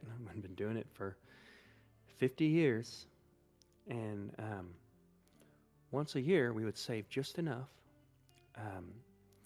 Jeffrey said he always wanted to see more done, so we'd try to travel to different cities, and then last year he met a missionary from the Sanctiforge, and after a conversation with them, he said he wanted to be closer with the founder, and took us to the Sanctiforge, which I felt that was a good idea. I felt that perhaps we could use more piety in our lives to maybe give us that spark again. And everything was fine since we came here. I actually came down with something. I was staying in the Shardlight district, and I got sick, had some kind of fever, and I had to be taken in to one of the healing wards, where they kept me for a couple days. Couldn't quite tell what was going on, but I got better. But I told Jeffrey to just go on his pilgrimage, and he was feeling fine at first, and then disappeared. And I got Where's the better. pilgrimage to? Well, to the Sanctiforge. He was just hitting all the typical tourist sites, the Founder's Rock. I don't really know what exactly. It's a bit of a haze for me. I was a little delirious with how ill I was, but he just stopped visiting and then vanished. And I had to make it back for our shift, so I didn't know what to do. I made it back and then started trying to hire an investigator to see what was going on. They couldn't figure anything out, and then maybe about 6 months later, I just got a letter from one of the vicars who said that I needed to come down, identify his body, and decide what to do with his remains. Is there any possible way you still have a copy of what his itinerary might have been? He didn't have a written copy of his itinerary. We're bookkeepers, and on vacation we always made it a point to be as spontaneous as possible. Do you know the name of the missionary that he met? I don't. It was they're like traveling salesmen. They just kind of come through here and there. I met him too. He seemed like a nice young man. I mean, he was a choir boy. Could you describe what he looked like? Maybe 13 years old. Really pale skin. Very nice smile. But he was, I don't think I want to be clear. Something happened while we were here, and I've always thought that whatever it was that made me sick maybe made Jeffrey sick in a different way. Because I'll tell you, it's the damnedest thing. When I was in the healer's ward, I would have dreams of scripture. And we didn't read much, we didn't pray, but I would just wake up in a cold sweat just reciting the works of the founder, the manuals of a section. I mean, texts I had never read before. And did you fall ill after you? Did you also meet with the missionary, or only Jeffrey had? No, the missionary had just kind of convinced us that we needed to that like a vacation in Sanctiforge may be worthwhile. So you We, didn't we fall didn't ill we till didn't you started no we didn't staying make the in trip Shattered. until 2 quarters after that. Hmm. And when you And were it at St. George, that's when you fell ill. I was fine for the first couple days, but it just kind of gradually came on. Where did you spend most of your time while you were in the Sanctiforge? Almost all of it was in the Shardlike district. That's where our housing was. And I hear that whatever's going on here, it sounds like it's been getting worse. Now, did it I've been seem? You say you don't know where Jeffrey went, but do you think he stayed in the Shardlight district, or he might have ventured out? No, he stayed. That's where he stayed. I don't know where he went throughout the day, Hmm. but when we were here, we would wake up in the Shardlight district, go to sleep in the Shardlight district. And to be honest, a lot of the sites were there too. It was really just kind of walking amongst the pilgrims and looking at the wall of the founder's works. And I don't know, there wasn't any one thing in particular. I just gradually got more and more sick. Okay.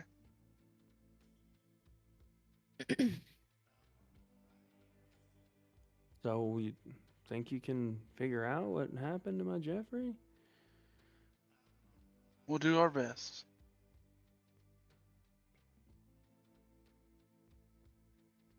Well, whatever it is, I just hope that you can prevent this from happening to someone else. There's some way we can write a letter to you if and when we're able to figure this out, just to give you some closure. Yes. Here, I'll list my company, and she writes Sitwell Corp. So with her information, you could just write to her company, and they'll like get the information to her. Mazrin looks at the group and says, as we departed with Theo, he did mention something about seeing the sights and something about a choir. So I think I might want to take a closer look at the sites around the city and ask him about what's going on with that. Sorry for your loss. And then I leave. Okay. So is anyone doing anything else in the furnace yard? Yeah, as we leave, I'll say, if it's any comfort, please know that death is a warm embrace, and whatever pain he carried with him, he carries no longer. And before a response, I'll also leave. She just kind of looks a little like... give me a persuasion check. The DC for this is going to be 15. Solid 2. Okay. It hits about as well as you'd expect. You say that, and she just kind of like has this like semi-horrified look, and then you turn around and walk away, and she's just like silent. Okay. So with that, you make it out, look at Theo, and just go, all right, so how'd it go? Wonderful. Mazrin, you said you want to check out that choir? Yeah, Theo, what was this choir you were mentioning to us as we had just begun to depart? Well, when one is in the Sanctiforge, you simply cannot miss a trip to the Cruciburrow to see the work of the Ember Choir. Theo. Can I call you Theo, Theodore? Yeah. That's fine. I like you a lot, but we gotta be a little bit more get a little more brevity in here. Yeah. So look, the Ember Choir is one of our churches within the within the hands of the founder. So like I'm an axiomist. The Ember Choir is kind of like our they're the liturgists, sacred speech, and they sing our songs. So What's the demographic of the choir? young boys. Good speech. What do you mean by this? What is that?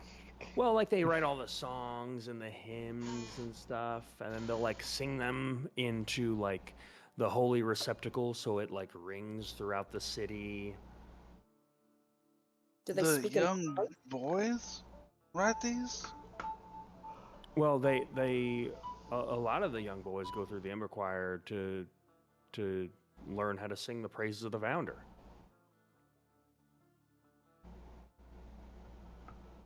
Okay. I mean, it's a skill, I guess. Yeah. Okay. Let's just go see it for ourselves. I think it's, as Theo was saying, something that we must experience while we're here in the Sanctiforge. So Yeah, please. I mean, I will say you can also experience from anywhere in here. They're about to get started in an hour. It's kind of on the dot, and like I said, the hymns you'll hear from anywhere, but it's something to see it for yourself. I Is highly there recommend it. any way we could speak to the choir post performance? Guess I don't know why. They're just mostly just kids. They Well, don't really know anything. You do your job, we'll do ours. Right. Sorry. I Forgot. Yeah, right this way. Also, I got you guys some. I'm quite proud of this. I make it a point whenever I come out here. This is the purest water in all of the Sanctiforge, and he hands you each like little flasks.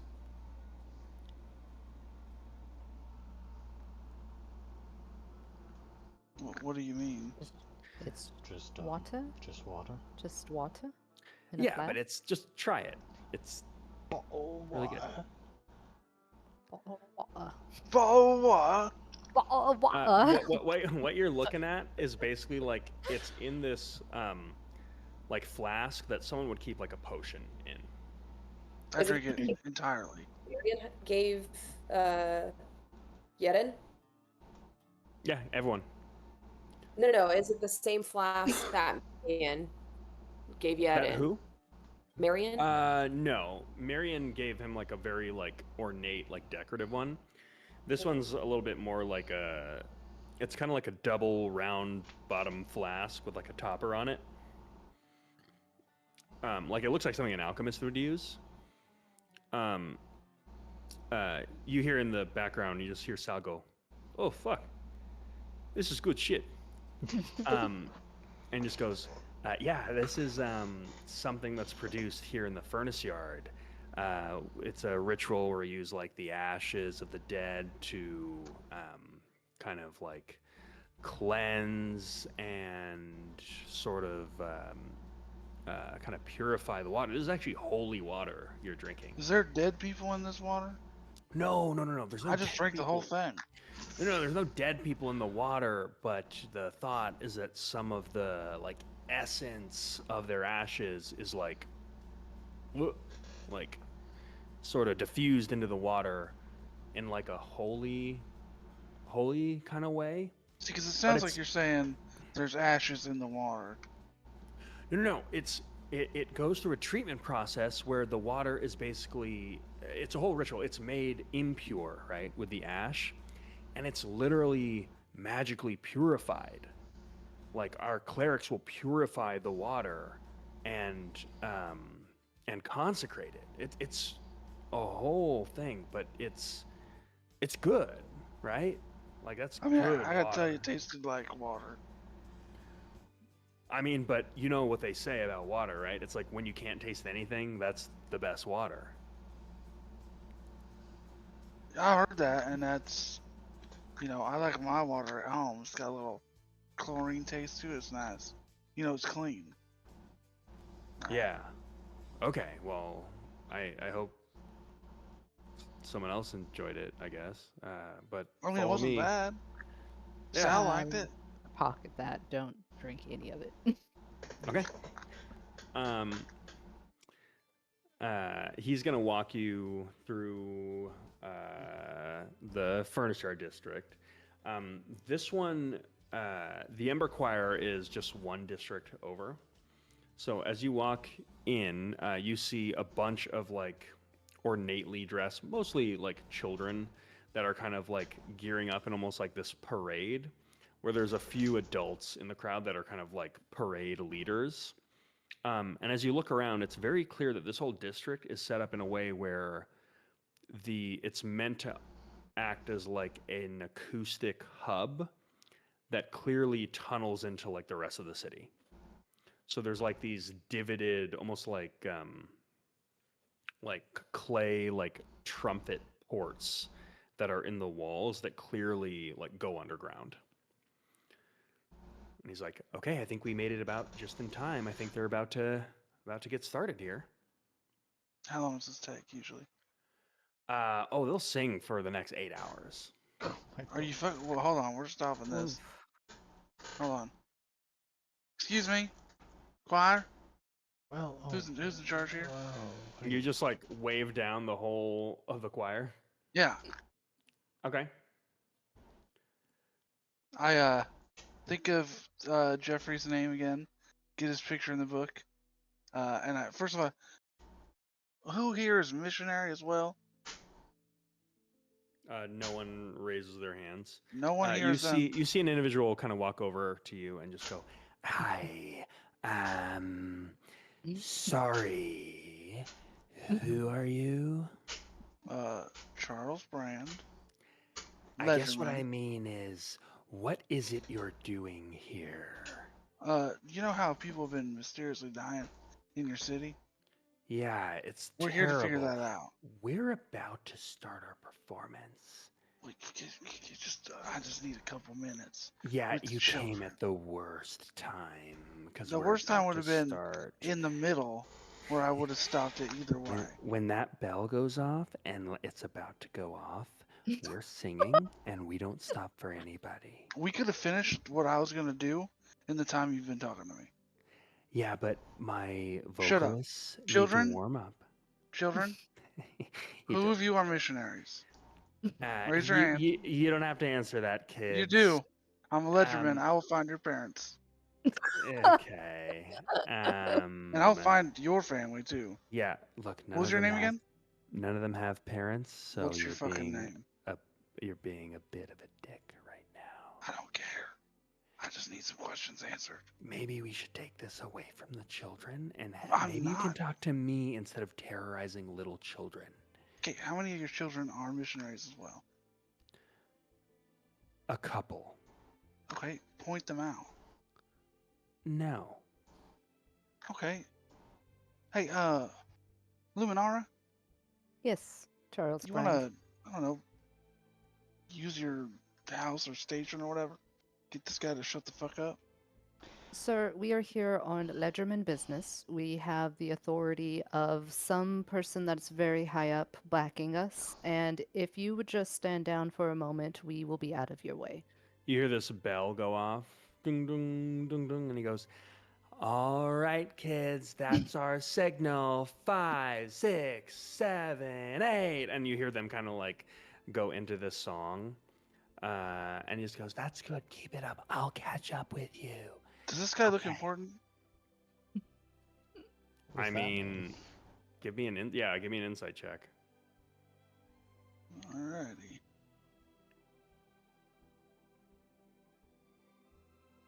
Insight 12. 12. Not really. Has he turned his back on me? Yeah. Can I pistol whip this guy? Yeah. No. No, no. no, no, no. I they're will. not they're not there. You just Yeah. That was Pierce. yeah. You're, yeah. I will start the motion of removing my pistol. And I Okay. will bring it down on the back of this guy's head. Okay, give me an attack roll with advantage. Okay. I assume this is an unarmed strike, Yeah. technically. Alrighty. 21, That definitely hits. 2 points of damage. Okay. I mean, you're pistol whipping an unarmed choir director who doesn't know what's happening. So, Half his I don't want to HP. kill him. yeah. Okay. I mean, you knock him out cold. Okay, cool. So Do they there's keep like, singing? well, there's like, it's a huge group. So there's like a whole gasp, like a bunch of the kids like gasp and get like really scared. A couple of them like hold each other, and then they like kind of keep moving. So, I will say, as you do, you see like some commotion in the larger crowd as people have like witnessed this assault, and you hear like some shouting, and there is now like a crowd that's forming. Some are running away, some are running like now towards this, and a couple of those appear to be Steel Covenant. Luminar, I did not think past this point. Charles Brand, that is very apparent, but I think there's still time to salvage this. Go ahead and holster your weapon, I think. Cool. I do that. I follow So instructions. as this happens, you see a very heavily armored individual walk towards you, who's carrying like this pretty heavy duty rifle, and he points it at you, and just goes, "I need you to get down on your knees." I hold up my Ledgerman book. So you're reaching for something now. I've had it out. Lord. You didn't. You pistol whipped the guy. Like, It only takes one end to you're pistol whip. shot. I took the book out to show the kids the picture of the guy. I've had the book out the whole time. That's cheated. Yeah. Okay, so you're raising the Ledgerman book. Yeah. Okay. There's You hear him. You hear him. Just like his helmet's covered. You hear him just go, "I think we're dealing with spellbook casters. Bring out the silence." At this point, you watch as there is this kind of like vague, like warbling sound, and all of you lose all hearing. So you are all deafened now. And he takes his rifle, moves towards you, grabs your book, and like throws it on the ground, and like he's actually gonna make a strike against you I'm not to gonna try to resist. knock you down. I'm not gonna resist this. So he can just Okay, put me on the ground if he wants. so you're gonna take 4 points of bludgeoning damage as he basically just like takes the butt of his rifle and like jams it into your abdomen, and then just like kicks your legs out from under you to like get you on the ground, and he'll kind of put his boot on your back, point his rifle up at the rest of you, and like point to like get down. Nary immediately drops to his knees. Okay. Is anyone doing anything else? Mazarin's gonna follow his commands. Okay. So as you do, you are all placed under arrest by the Steel Covenant. Sorry, guys. We're going to fast forward to the next day. You've been jailed overnight. Over that course of time, you were interrogated. They found out who you were. There is not this general sense that like you are as Ledgerman, you come in here and everyone just like immediately listens to you. There is this pretty now heavy military force that is starting to reinforce the city now that you've made your presence known. And there's clearly like a sense of paranoia from the Steel Covenant now.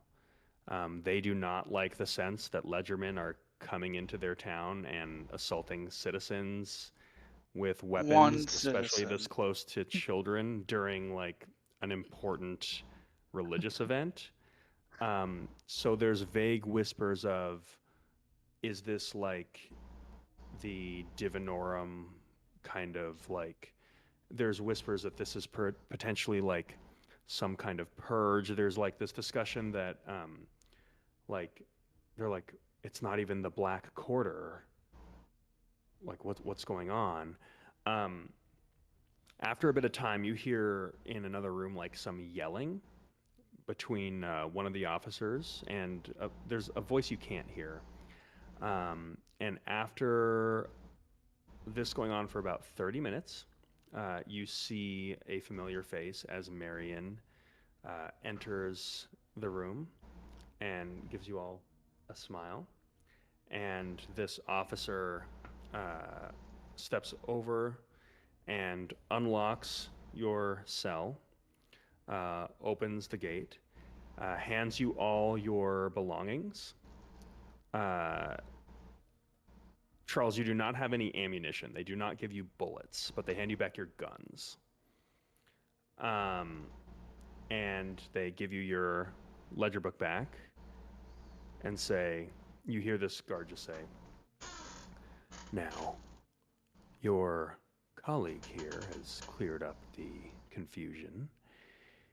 You're all clearly the new ledgermen that the Oracle has selected. Figures. Apologies for the misunderstanding. It's just that you're all behaving in a way that I've never seen out of your organization. The Ledgermen will certainly be hearing from my commanding officer, as we have made a very detailed report as to how this has all gone down. So I get that you've got your fancy authority from whatever high regent who's using you as his own personal squad to do whatever it is he seems fit. But I want you to know something. This is my town.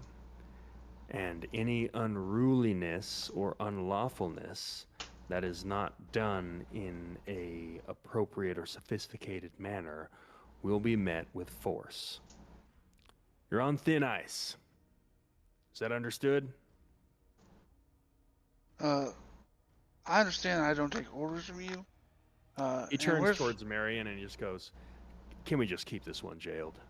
I think it is absolutely irresponsible to put this idiot back out on the streets. Idiot. Just because my accent don't mean I ain't smart. You are deafened. I can't hear, but I can still talk. You're yelling, but there's making no sound. I get it. You watch as Marion like shoots an eye over towards you and then looks back at the officer and just goes, apologies. We are... She looks over towards the rest of your group and just says, leans into him and just goes, look, let me take a look at your report. And she kind of like waves her hand a little bit, and you see her like touch his shoulder, and you see this very subtle like glint in her eye. And she says, and I'm going to make a donation of 25,000 gold pieces to your precinct. And perhaps we can make a shared notation of exactly the true nature of these events. And you watch as he just goes, yeah, well, I mean, I suppose that's reasonable. There are two sides to the story. I'll send one of my officers to your office and suppose we could just discuss this more. And with that, she just goes, excellent. With that, I will collect my ledgerman, and I can promise on my reputation that there will not be any such incident like this again. And he just goes, all right, Marion, we've worked well together in the past, but just get your boy under control. She goes, understood. Am I All dead right. forever? Right this way. I don't move. I couldn't hear her. She's like nodding, and the rest of your group is And like moving. we fall, yeah. Okay. As soon as you step out of like this little area, you feel like this rush of air. I need you to make a wisdom saving throw. Oh, cool. I don't know if I'm good at that or not. We'll find out. I'm gonna say probably not. 18. 18. Got good dice though, dog. You are getting this like sense that you should probably not say anything and just step out and not even make eye contact with anybody. But then this like deep will within you is like, I don't have to do that. And you resist the spell. Or is this a spell not to talk to anyone? Or is this a spell to be crazy? There was a spell that was cast, you don't know by who, that was basically suggesting that you like walk out of here with decorum and don't escalate the situation, but you resist it, so you could totally do all that stuff. Okay, is there like a front desk kind of deal? Or Sure. like okay. Yeah. I'd like to go up to whoever's at the desk and I'll just do it. Excuse me. Yes. You see, I was returned my items, but I was not returned my ammunition, which I did purchase myself legally, and I would, at least. He like stops listening to you, turns over towards the commanding officer that was just like looking over all this, who's like crossing his arms watching this. He shoots a glare over at Marion. And Marion like looks at you and like gives you this look of like, fucking leave it. It's my property.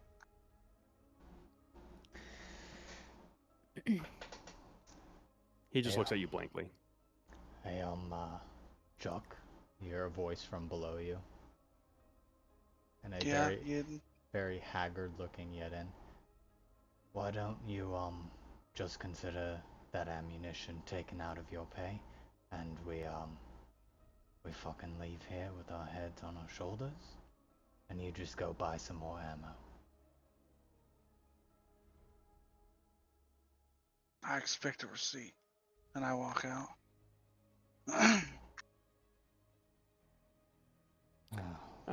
With that, you watch as Charles leaves, and at this point, that officer just goes up to Marion, and you hear him kind of quietly just say, now that I think about it, I think our deficit last year was closer to 45. And she just like looks, for the first time, you see her like break that like sense of like confidence and decorum, and she just gives this like extremely exasperated look at him, and almost like she's like about to completely lose her temper, and then she catches herself and turns and walks out away from the rest of you.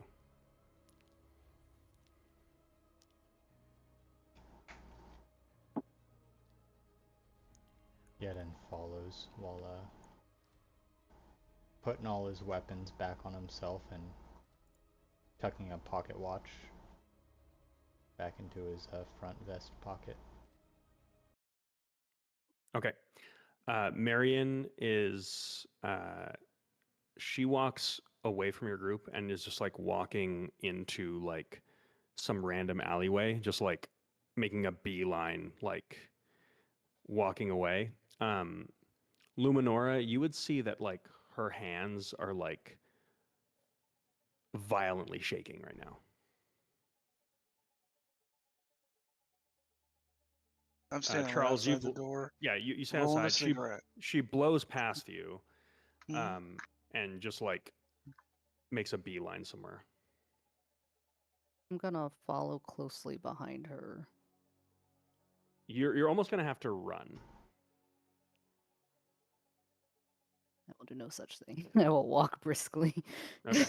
I mean, yeah, she's not No at a such thing. jogging pace, but as you're walking briskly behind her, give me an insight check. 23. 23. She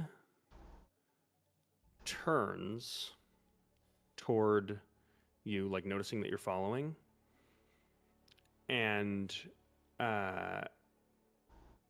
you like subtly see that she's like angry crying right now.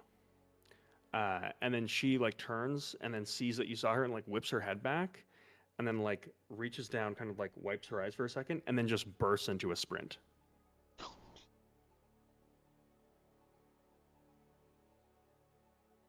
I and turn like around. ducks into like an alleyway to like get away from you. Okay. I turn around. Where's everybody else? You kind of like briskly walk for a second. Everyone else is kind of like stepping out, and Charles is smoking a cigarette outside the I'm rolling a cigarette. jail. Okay. I'll walk towards that alley, but not. I won't rush over there. I feel like if she's still there, I'm like trying to give her a second to compose herself. Hey, Mazarin. Charles? Yeah, they wrinkled on my rolling papers. You think maybe you got some magic to flatten them out or something? You know, Charles, I probably could, but I don't think you're really in the position to be asking favors of anyone right now. You've clearly upset our only ally in the city, and we had discussed the gentle touch we were going to employ during our time here. And honestly, it's just you kind of deserve it, Charles. I mean, what the hell was that? You don't just pistol whip a man in front of a crowd of children. We've taken like 5 steps back from what we're trying to accomplish here. I feel like we were really on something as we were going to interrogate this man regarding all the information. You know, just Charles, just smoke your shitty cigarette with your wrinkled paper. Okay. Just a question. Mazarin's just gonna start like angry pacing and like rubbing her temples.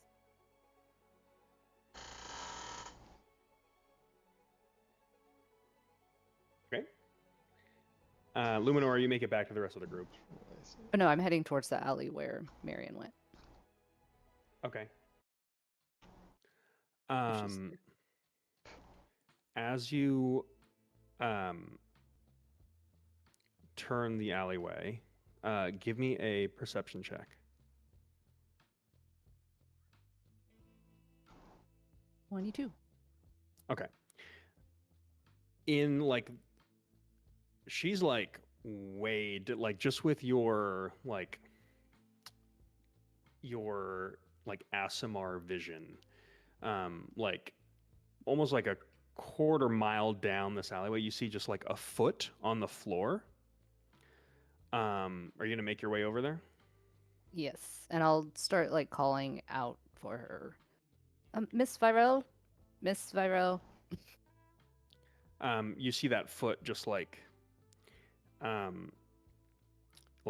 pull back. She like gets up from like behind what looks like a dumpster and then like turns away from you, and you hear her like you hear this like kind of echoing chant of an incantation, and her hair is like totally like disheveled, and she like turns, and then you just watch as like her hair like straightens out and like does itself up in like a in like a nice fashion where it's like up and not completely like out. And she turns and walks towards you and just says, yes, Luminora. I believe I owe you thanks for getting us out of that predicament. It is my job as your handler to make sure that things go as smoothly as possible. Sorry I stepped out. I had to have a communication with a colleague to coordinate the payment we'll be making.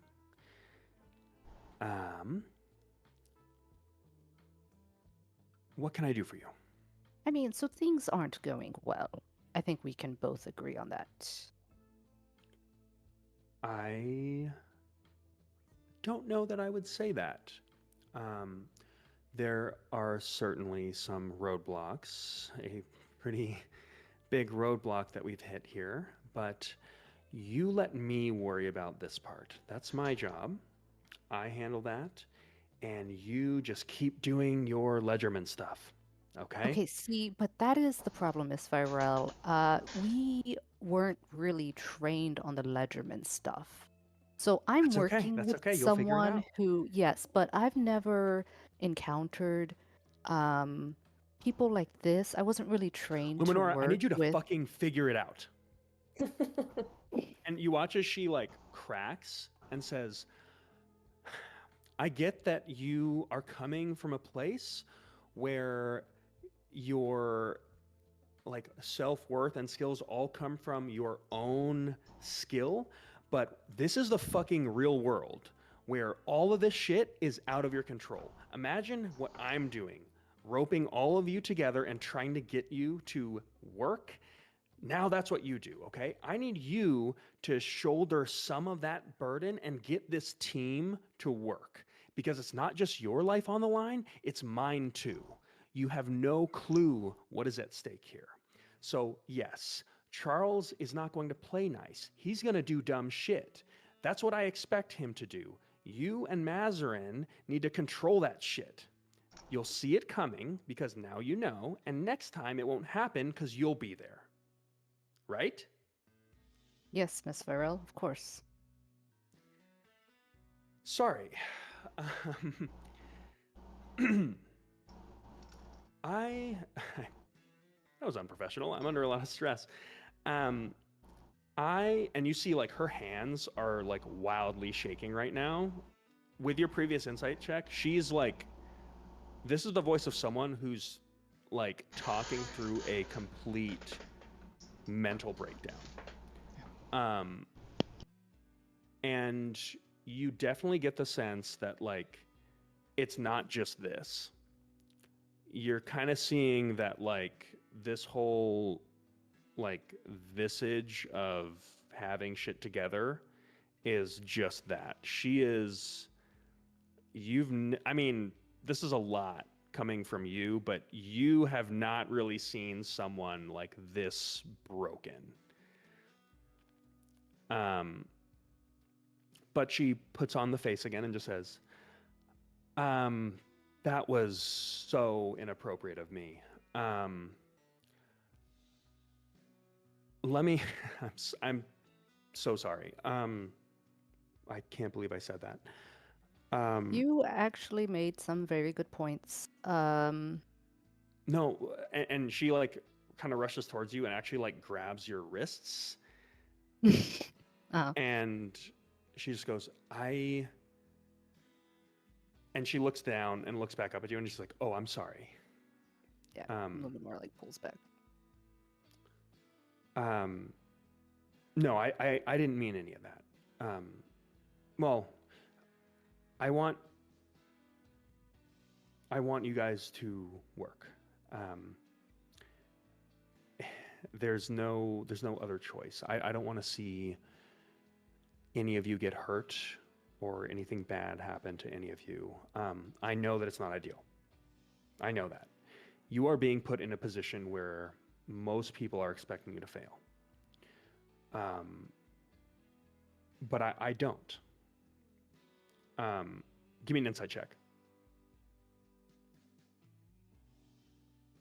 10.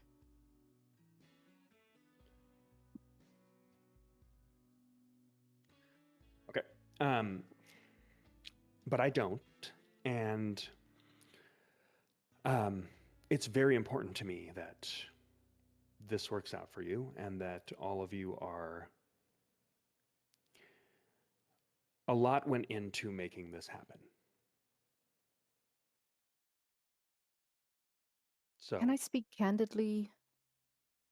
please. I am so far out of my depth, and I don't know where to start. I was supposed to take over a house of people who knew what the hell they were doing. And this is not that, even remotely. If I may,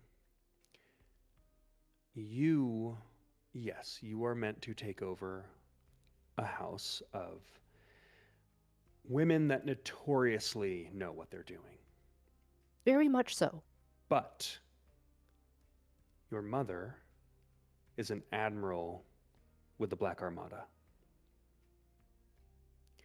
The level of incompetence with respect to what she would be accustomed to with House Cathari would be astronomical.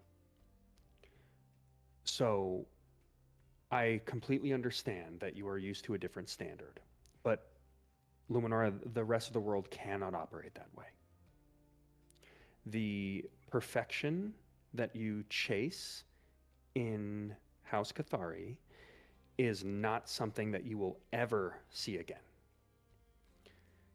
And to be honest, it's more of a reflection on you and your house than it is on the rest of the world. And I'm not saying that as being accusatory. It's fucking impressive. I'm thoroughly impressed by you. But you are going to have to deal with this. And if it wasn't this year with the Ledgerman, it would have been 10 years from now with the Armada.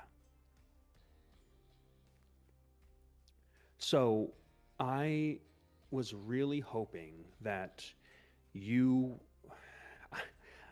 I can't begin to describe how excited I was when the Oracle picked your name, and I know that's fucked up to say. I think you are going to do great things, legitimately. I do.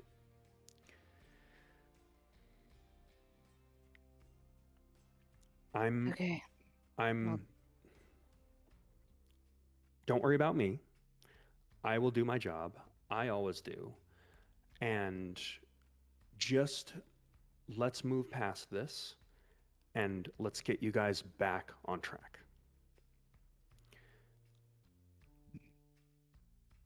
Okay? Yes. Yes, Miss Farrell. Of course. We can... Just I'll please figure this out. Yep. You can call me Mary. I'm sorry I yelled. I am going to go compose myself now. Let me know if you need anything. I have to fucking find Theo.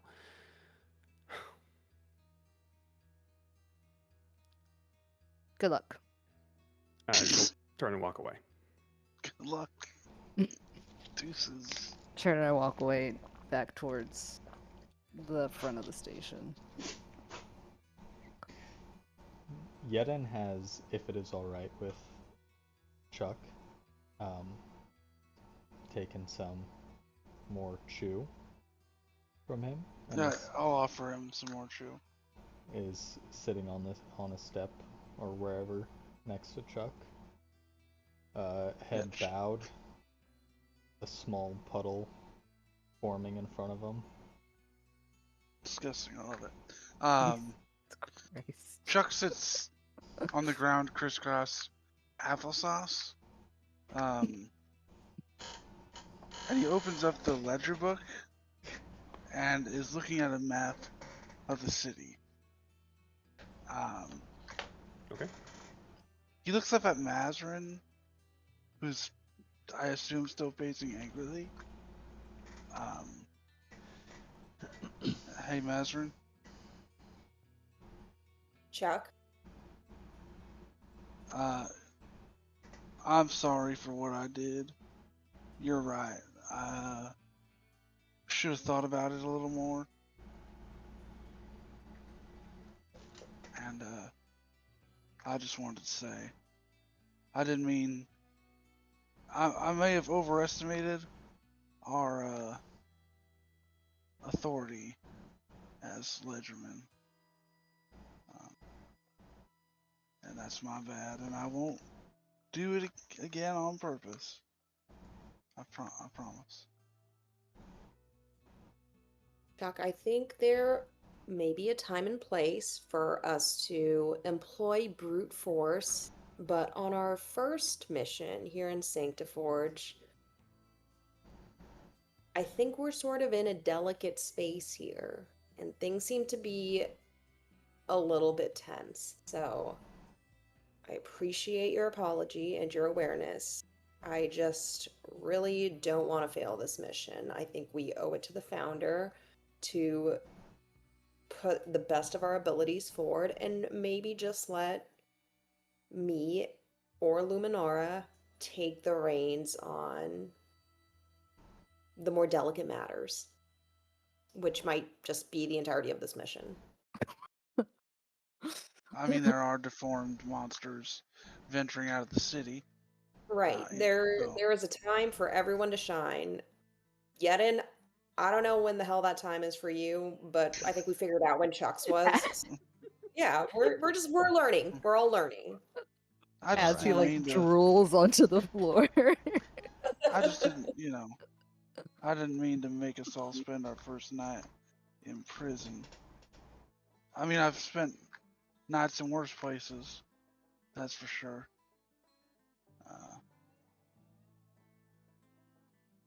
Maybe we could,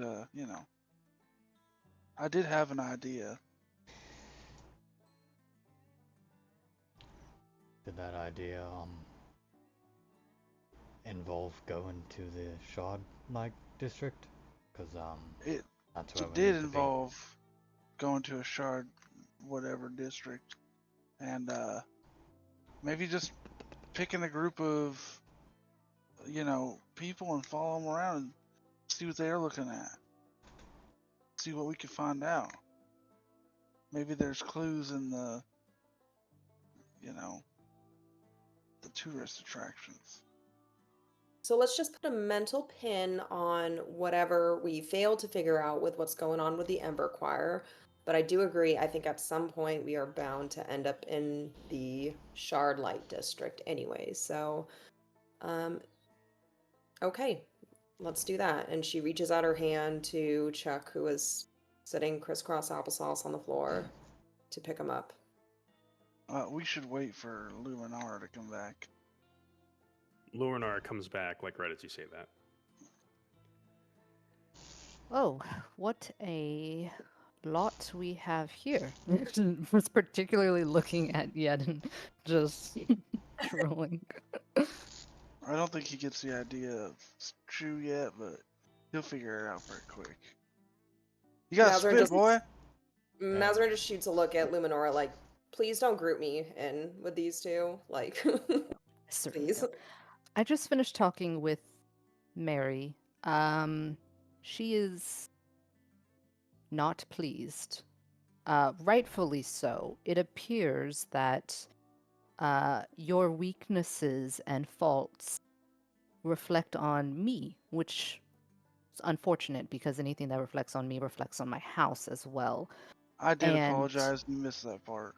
Oh, I missed the apology. That makes it. Sorry. Never mind. Okay. I'm just Well, kidding. cool. No. Oh. We're going to be going about this a little bit differently, I think. Did we already talk about that plan? Did I miss that too? You did miss that part too. Okay. Was that part of the plan that Mazin and I will handle most of the interactions and interface with the public? That was I think kind of the gist of it, that yeah. does go without saying, yeah. But I did say it. So Okay, so yes. she said it. You two are an understanding. Honestly, Yed and Eric, I don't really know what your deal is, but No, it's alright. The first implication was fine. I don't need it spelled out twice. you're good. Okay, I don't know what the first implication was, but okay. That we're the same, because we're lesser than you. Oh no, I'm not saying you're Class-wise, lesser than me, and I I don't mean, care about your class. It's more your actions. I mean, for I all understand I care, my you can. actions, but you grouped Yedden with me, because we're both like lower class. I don't think that's what happened. That's the implication. Sal steps up and just goes, I also did not catch that. Oh, well. And he, like, you see him, like, inching towards, like, Mazarin and Luminora to almost, like, face off against the rest of me. He's like, you know, I agree. I think that we can all agree that Charles' actions were not ideal. And perhaps Yedden can contribute a little more to team. Because for now, it seems unfair how Sal and Mazarin and Luminora seem to do most work. So we can make it equal between everyone. We all work to contribute equally to the team. All right, Not a Papa communist Communism. joke. Hey, Fair enough. you know, my back really hurts. You got anything to help me out with that, Sal? Last time you threw a diver at someone. Sensing there's some kind of sarcasm here. No, that's literally, my back hurts. I got thrown on the ground, and a guy stepped on my back, and I'm just wondering if you got something that can help out. You know, we have saying in Drakmar. Sometimes pain serves as a reminder. Kind of cocks his head. Perhaps your back should hurt for the day. Cool, whatever, fuck it. Yedden holds up a fancy flask to you without looking. To me? Yeah. I'll take a drink. Give it back. Tastes very Stand up. watered down. I was like, did you add that water? I might have. Well, whatever works, I guess. Charles stands up and kind of brushes himself off. So we gonna hit the road or what?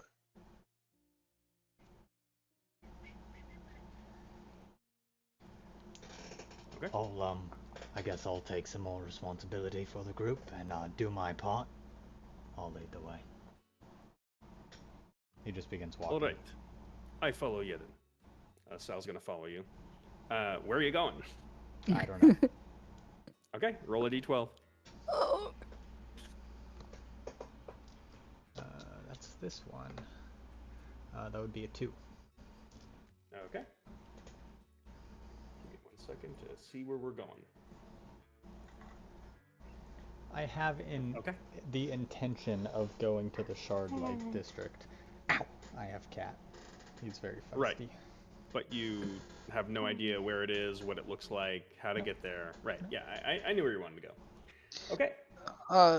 Just while we're walking, Charles has his book out and is looking at the map and not making any corrections. You have a map of Mordan. Oh, I thought I had a map of the city. You do not. I couldn't look at the city and think of it? And open the city map? I like to think of the city. Okay. And open the book. Blank pages. God damn it. Interesting. I asked for a fucking map. You got one. Okay. Yedden, Eric, where are we heading?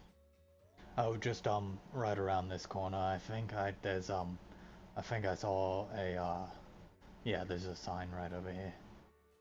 Perfect. As you head over, you do see a sign, more specifically like graffiti, like scrawled in this kind of like ashen clay building. You see a sign that just says, "Only by the word will we be saved." And you see in the distance there's like these almost like factories that are made out of clay where there's like the smoke coming up. And you see the small crowd of what look like kind of like toiling workers who are maybe on a break. And you see this like beautiful like white robe clad an individual that just says, "And they have come. The ledgermen sent like daggers, cloaked in parchment, they wear the seal of the machine. Yes, but do not be deceived. A rotting gear may still turn, a corrupt engine may still hum as it feeds poison into the blood of our cities. Already they spill the blood of us." And you hear some of the workers just going like, yeah. And he goes, "Pilgrims, laborers, mothers, and for what? The suspicion? This is not protection. This is betrayal. They want to erase you, Fucker. the forces in the Divinorum. They spit on the words of the Founder. But hear me, salvation does not come from the Legermen nor their masters. No algorithm will weigh on your soul, only by the word of the Founder himself. Can we be saved?" And you just hear like some people just go like, "Preach," and like people just start like raising their hands up in prayer, and they start going into a song. Ignore that. That's it's for different Legermen. So you're moving towards the factories. All right, I'm just gonna be out with it. I don't know where I am, but I thought we'd go to the Shardlike district. Anyone know where that is? Well, our guide mysteriously disappeared. Yeah, He was probably arrested scared with away. you. Well, Oh, our guide was also I arrested. I will say, when Theo was arrested, he was taken to a different cell, as far as you could tell, and there was no sign of him since you've been in the prison. Oh, he's dead. oh, I, their budding romance. Luminora opens her coat pocket and pulls out a small bat.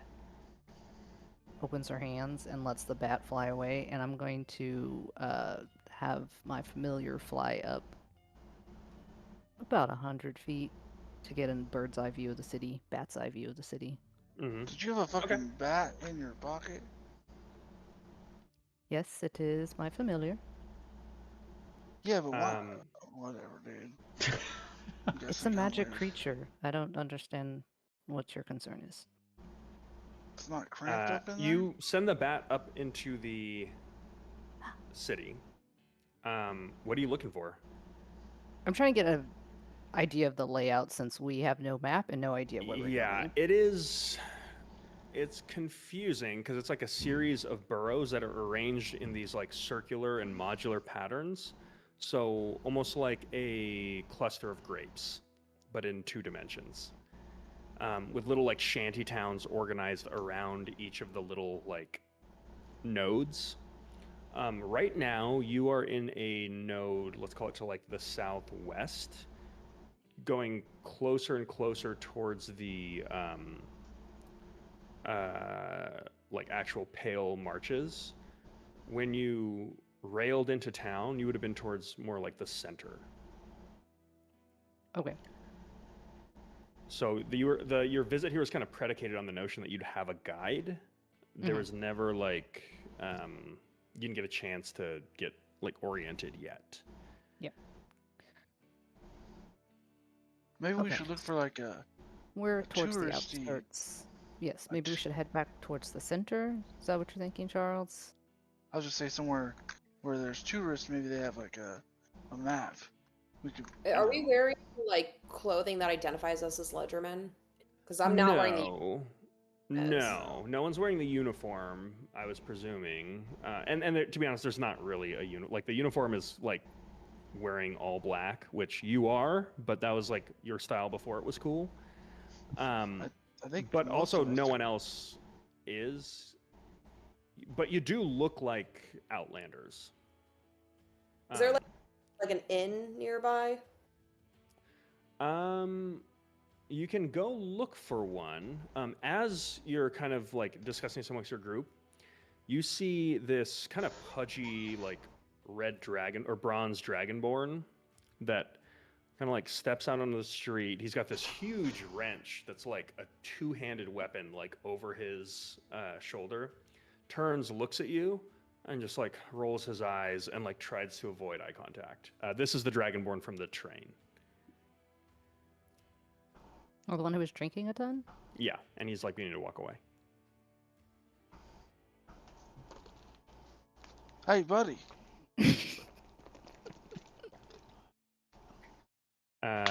He like stops, and it turns, and he just like starts walking towards you. You point us somewhere we can get a map of the city. No maps of the city. No one's mapped out the Sanctiforge. Not as far as I know. You just kind of know where to go, or you don't. Okay, where's the Shatterlight district? Nope. Shatter stuff, whatever. Shardlike. Shardlight, whatever.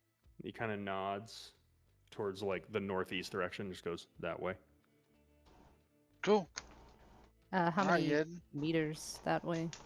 Feet, general distance. Probably say 650 meters. Thank you, sir. So 6.5 kilometers. Oh, shut up. What are these measurements? Use American shit. That's not how meters and kilometers work. Give us freedom units. It's less than a kilometer away. Let us walk. Less than a mile. You walk away, and just like you just hear this like sigh, and then he goes about his business. The throng of people protesting us. They're like nearby, right? It's like a big old thing crowding the street, and I imagine they don't look too dissimilar from how Yeden is dressed. He's dressed like a worker. No, not really. Yeah. No, they're dressed pretty equivalently to you. He sort of sluggishly stumbles his way into the crowd. Very easily he is probably half the height of most, if not everybody here. And he pulls out the vial that the water was in and is just making his way, looking up at people, trying to find something exposed that seems culturally valuable. Like something to steal? Something to trade. Culturally valuable, like a trinket? A trinket, a religious sigil, a fancy-looking pen, a... Yeah, I mean, you'll see. I'll say value. There's a young woman with like a. You've seen this sigil before. It's like two gears with like crosses in them that she has like over her wrist that she's just like holding. As she's just like got like a tear in her eye, as she's got like her hands up in the air as they're like singing this hymn. Can I do shoulder bump? Well, shoulder into thigh bump, and make a trade-off. Trying to like in the contact, trying to just slip the sigil off and palm the vial into her hand. This is what vial is this? The vial of water, or the vial that the water was in. It's like a pretty big flask. I mean, you could give me a sleight of hand check. Okay, it's a flask, not a vial. Yeah. Okay. I mean, the giving her the flask is probably not going to be the most subtle, but you could try to slip the thing off more subtly. I'll try to slip it off more subtly, and well, I don't. Well.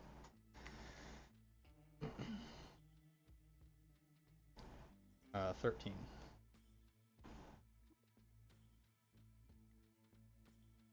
Okay. You go to slip it off. And basically the way you go about that, because you're so much shorter than her, you just kind of, as you walk by, you like just kind of smack the actual charm portion of the thing that causes it to like unravel around her wrist and kind of like fly off. You kind of aptly just catch it and then just like shove the vial in her hand. And she looks down at you, sees the vial that you've given her, looks back at you and just says, "Oh, thank you." A blessing and like goes from back the founder. to Me. she has this look on her face like, wow, it's a sign. And she goes back to singing. So yeah, you have you can add to your inventory give me 1 second. Call it a crucible charm. Okay. This charm is magical. Oh. And if at the start of your round you are on fire, instead of having to take an action to put yourself out, you will stop being on fire. The fire will magically be put out at the end of your turn. Okay. Wow.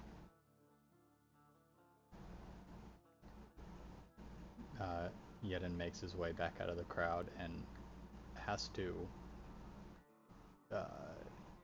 put effort to catch up with the rest of the group. Yeah, I'm imagining a not so graceful and like somewhat embarrassingly breathless run. Yeah, he looks very exhausted. Yeah. And he will slip that amulet into the back of Sal's pocket. Okay. You slip it into the back of Sal's pocket. He gives him a little slap on the butt. He's not trying to do it. It's not like super subtle. Yeah. He does. He rolled a natural 20 on his perception check. So you like slip it into his pocket, and you think you were subtle about it, and you like slap him in the butt, and he just like looks down at you and just like gives you a smile and just says, "Ah, little man, I was wondering where you were going." And then you just hear him just say, "It seems we've been showing our worth to the group after all, huh?" And you see he just like casually pulls the charm out of his back pocket and puts it on and just goes, "It's nice. I take." And he just like looks at it and just goes, "Ooh, it's magic." Apparently so, Anzi. Have fun with that. So, with that, you begin making your way towards the Shardlight District. You definitely can tell that the general, the atmosphere changes. There's less people. There's almost like a thick, grayness to the sky somehow. Like everything's just a little bit darker. The Sanctiforge has been just extremely clean so far. You're starting to see just bits of cloth and just rubbish that are accumulating in places and kind of being blown around in the wind, kind of being covered by sand. And as you travel further, you start to see people traveling through here. You see like one individual that's just like looks like they're shivering, even though it's like quite hot outside, and they're like under a cloak, just like badly shivering as they walk past you. Hey, You Luminara. are in the Shardlight District at this point. Yes, Charles Brand. I'm Were sorry, we supposed Chuck. Thank you. Were we supposed to be given housing, or is that on us? I don't remember if she said it or not. I'm pretty sure that is on us, but maybe Theo would have helped with that. Just wondering. Seems like she would have mentioned it. Had it been. I mean, is that not what the gold pouch is for? No, I thought we weren't supposed to spend that. I mean, ideally we don't spend it, but it was considered in advance. Yeah, if we need a place to stay during this mission, which, you know, presumably is going to last a little longer. Is it not the morning time because we spent the night in jail? We did spend the night in jail. We spent like the night and part of the day in jail. I was just wondering. Like the afternoon. Usually on a mission, when you go like on a work trip, there's housing. Yeah, or a way, at least we know where we're staying. Per diem. Yeah, something like that. It's kind of what I mean, in the military, they just give you a little tent and a sleeping bag, but I don't have that either. Well, I don't want to stay here. It's looking sketchy. A little yeah. Unclean. Yes. I mean, nothing wrong with unclean. Yeah, I agree with Yedin on this one. Yedin, I like you. I don't know if I said that yet. Does it smell bad here? It's a wonderful question. Perception. I'd say there's a vague smell of like sickness in the air. Like not sick. There's just like a general like kind of musty, almost like mildewy type smell. It's like very subtle though. Like it's more of a thing where like, wow, it doesn't smell nearly as bad as I thought it would based on the description. I'm just saying that if we're going to be investigating in this area and we aren't able to do it all tonight, it might be most efficient to at least find somewhere to sleep tonight in this area. I know it might not be the accommodations that you two are used to. Sal, I don't know what your deal is. What type of implication are you trying to make? My implication is I don't have any implication. Why do you talk so much about class, man? I'm just saying they don't want to sleep here, but if we're still investigating, why do extra traveling? The sun is in the middle of the sky. Why are we talking about sleeping?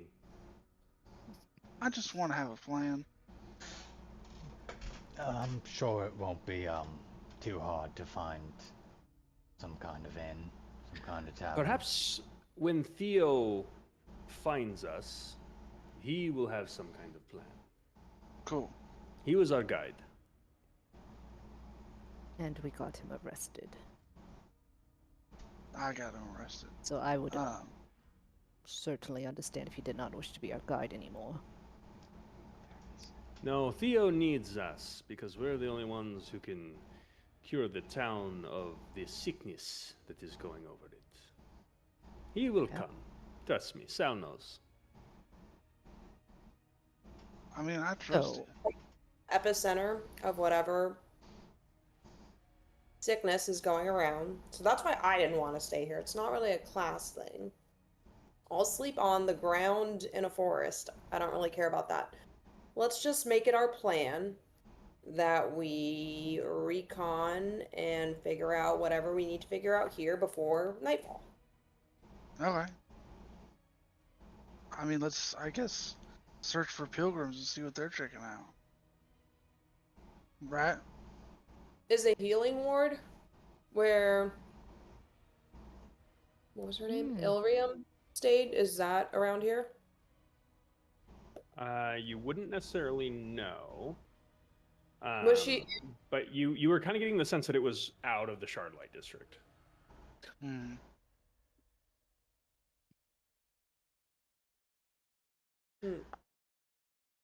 Okay, well, let's just take a jaunt about town and see what the sights are. Get the vibes. Get the vibes. Yeah, let's do a vibe check. Okay, so you're just gonna kind of wander around. Go ahead and let's give. What are you looking for specifically? Pilgrims? People acting Okay. erratic or Yeah, signs of sickness. Yeah, I mean it's already kind of a shanty town, and you just like walked past someone just now who is like actively like shivering despite it being like super hot. Lucid? Lucid. You don't know.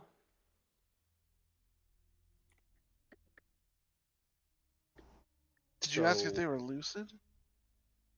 Like, is everyone kind of like, Oh, drudging about?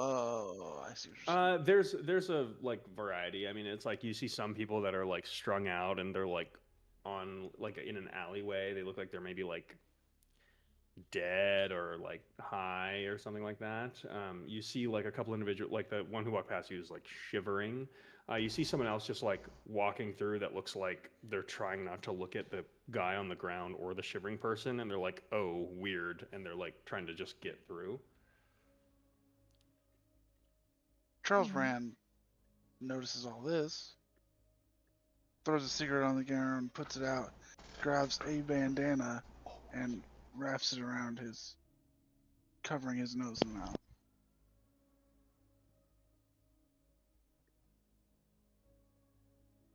Okay. I mean, assuming it's not magical sickness, I feel like.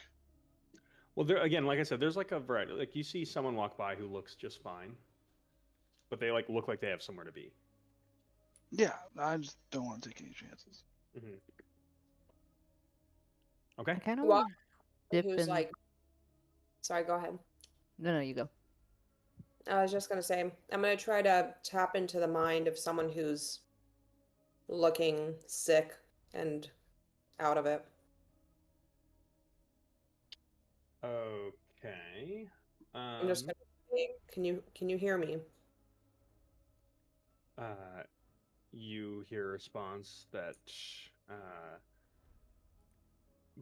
they're just repeating scripture right now. You mentioned that, and they're just repeating the same thing. You just hear him say, "Walk not with the wanderers, nor lean upon the tools of the old world, for their hands are rusted and their vessels unclean. They're unclean. Drink deeply from the water of life, drawn from the cisterns of the founder's labor." And he repeats that over and over again.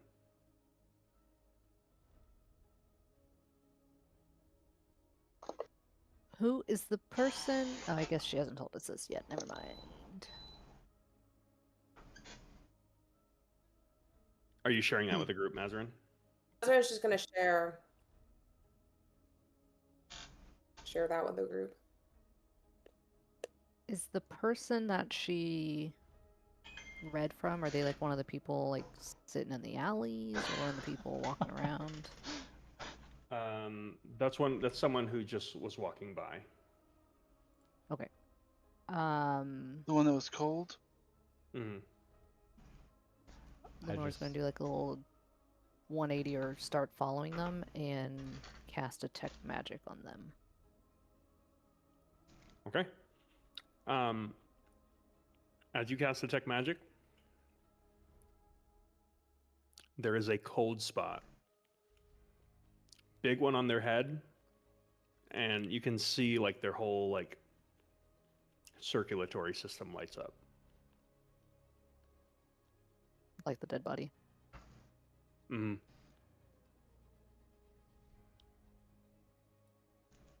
There's this weird... I don't quite understand how to describe it, but it's almost like a cold spot on their brain, kind of Well, along their vessels. what do you Same mean? thing. So, detect magic allows me to see when things they usually stand out when they are magical, and in this case, they seem to be more dull, if that makes sense. And just like the dead, oh, what was his name? I feel rude for getting his name Jeffrey? already. Yes, just like Jeffrey. They seem to have a decreased luminescence along the brain and the circulation system. While I have detect magic, oh, it's 10 minutes. Shoot. Yeah, you got 2 minutes. Can I also look at the people in the alley that are just laying on the ground and... Mm-hmm. Just curious, where's Neri in all this? He's with the group. Okay. If I imagine Luminor kind of hasn't like left hanging towards the back. Kind of. He's a little more slow than everybody else. Yeah. Okay. Luminar, what are you looking at? I think there were like some people like laying in the alley or just like sitting around. So she's kind Okay. of looking at some other people in the city. To one of the people laying in the alley, you get the exact same signature. Yeah. Charles opens the book back up to Jeffrey's file that said he was deceased. Am I able to make a note under his like stuff? Yeah. He's just gonna write cold spot on brain magic and then close Okay. it up. Luminara, I'll say, as you like kind of scan briefly over your party, you briefly see there is a shadow of a man that is like standing in an alleyway of just like a magical illumination. Like someone has just like enchanted like a shadow that is just like looking away from you, and it's kind of like a little bit towards Neri, like just like behind him, and then you're kind of so it almost looks like you're staring at Neri a little bit, looking at this thing, trying to determine like what the fuck it is. Mm-hmm. At which point, like, Neri, you notice Luminor is kind of staring at you.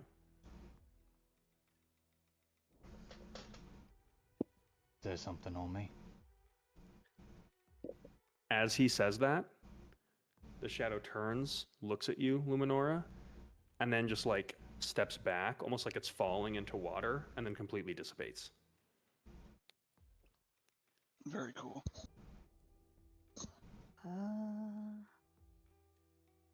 I don't know if that was the city or a shadow. A weird shadow. Almost looked like a man, honestly. Think it's Almost a creature? looking at you, Neri? I mean, get in there.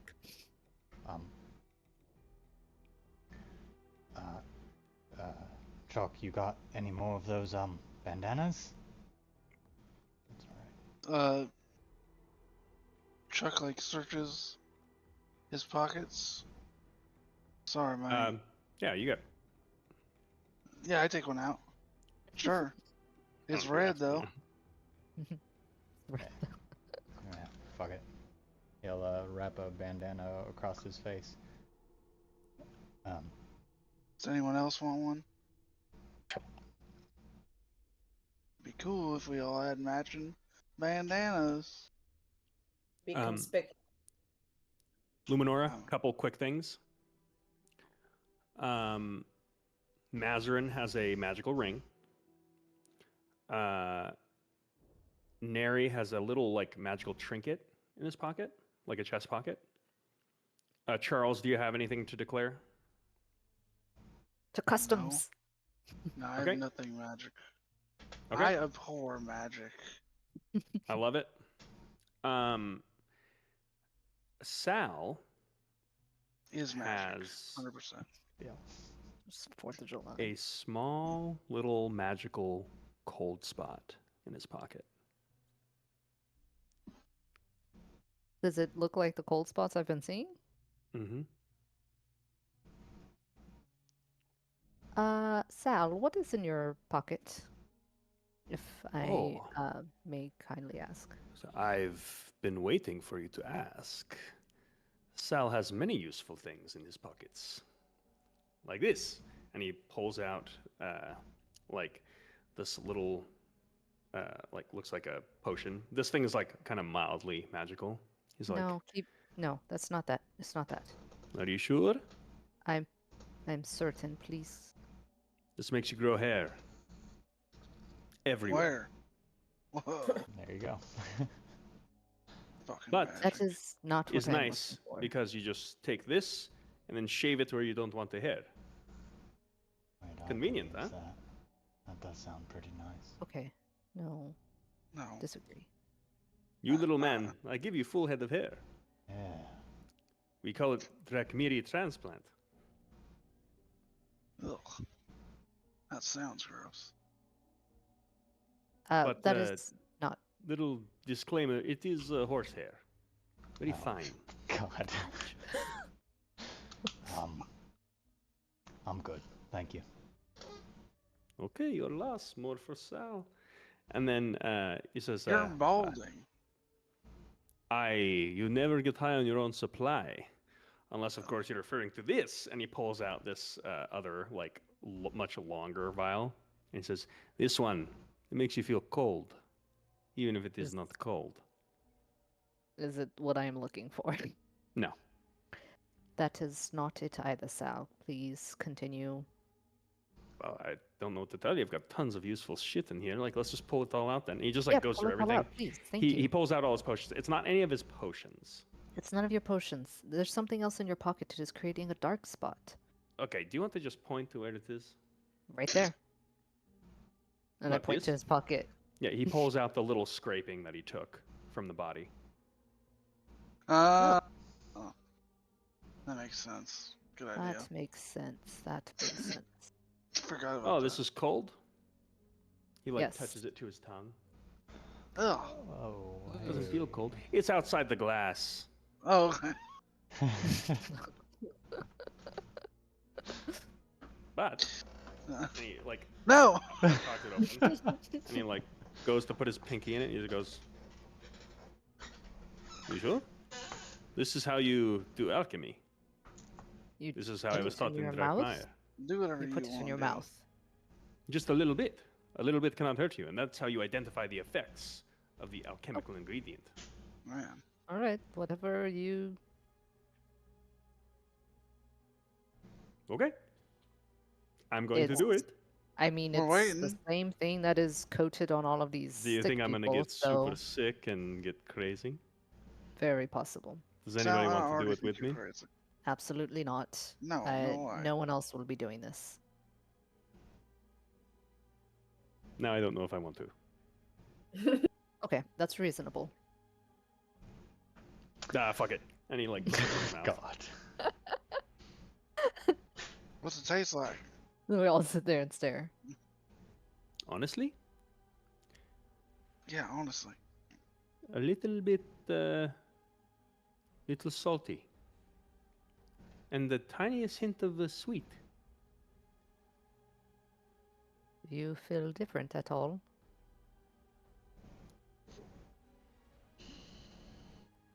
Oh, wait. Now I feel quite weird. Oh, by the light of the Founder, Oh, shut up. we must worship him always, and we must put strange things in our butts in your glory. He looks at you kind of like slowly cracking a smile and he goes, I'm just messing with you. I feel totally normal. Okay. Can I look at Mazarin again? Is it just her head, or is it also her? For her, it's not as concentrated. Like everyone else, you can basically like see their brain. Mazarin, there's like this faint like distortion that's coming from around her that is in like layers, but it's like someone switched on like a blue light that's coming out of Mazarin's head.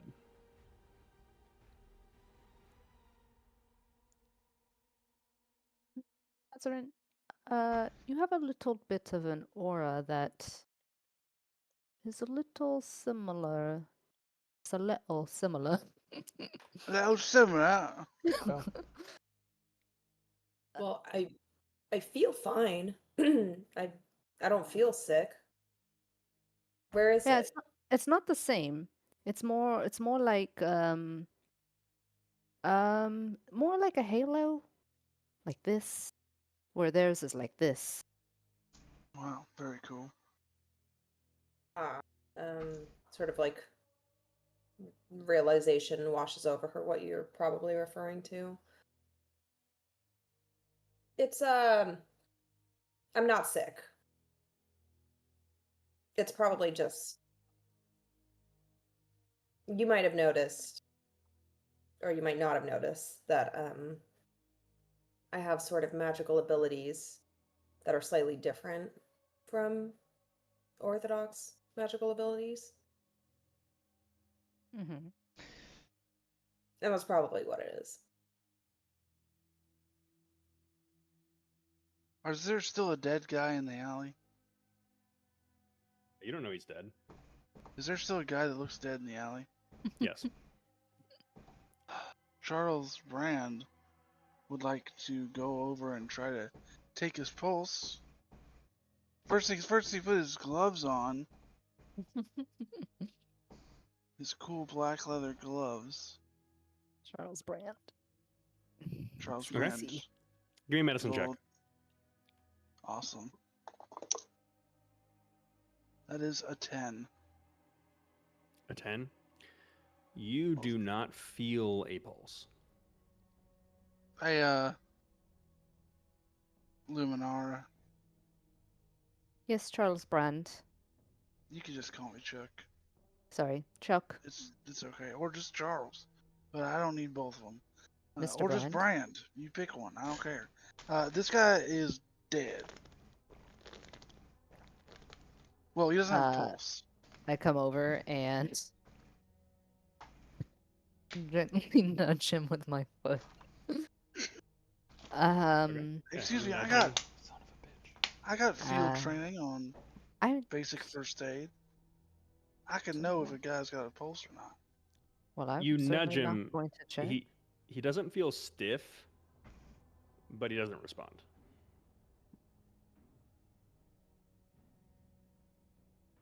I guess my question is, what are we supposed to do? I mean, I don't know if we're supposed to do anything. I don't do think you we should mean just in leave a terms dead of our man. investigation, or in terms of this dead person? You all hear as he just like gasps awake. Oh, I've got to check his pulse again immediately. He's you go to like put your finger on his neck. Pulse. Yeah. He's like, get off me. Hold Don't still, touch sir. me. You were dead a touch me. second ago. Okay. I don't think. Water. Does anyone have water? I need water. Right. Mazarin's gonna give him the water that Theo gave us. The good stuff. The good stuff. The good stuff. We got the good stuff, buddy. He grabs it, like pulls off the cap and puts his lips all over it, and he like takes a swig and. No.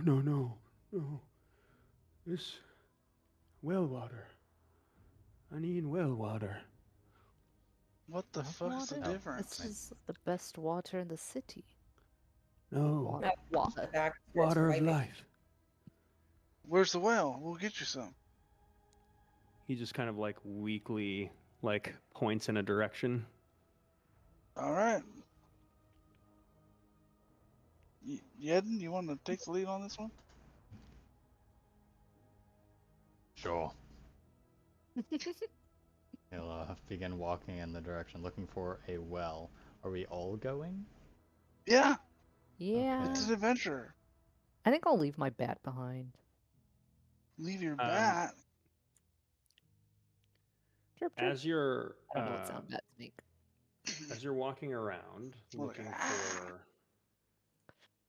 as you're walking around looking for a well, you don't find a well, but what you do find is a long line of people with like containers for water. Eddie sent me a text 15 minutes ago. I'm gonna be a few minutes late. Nice. Oh, poor soul. So you see a long line of people. Can we see the front of the line? Yeah, I mean you can go walk up to the front of the line. Yeah, I'm not gonna cut. I just want to see what's at the end of the line. Not gonna cut. He follows At rules. the end of the line, you I see said I was sorry. this smiling face Oh, as he's shit. standing there with one of the manuals of Ascension, and just like you see him like taking like a handful of like this water from the well, and he like whispers something to it, and then will like take his palm and then like put it on someone's head and like say a little prayer, and he's doing like some kind of ritual for them, and then people are sometimes like filling their jugs with like this water. Question: Manual of Ascension, as in the rare books from the rare books? Yes. So got some one? like holy men of like certain tiers will have like some of either like portions or sometimes entire manuals of Ascension. But this is like a very holy doctrine that he's holding. And it seems that he's like, whatever magic he's doing in this ritual, it seems like part of it is probably coming from the book itself. When I see this guy do a complete 180, open the book again, look at his name, see it says Black Armada, and then I rush over to Luminera.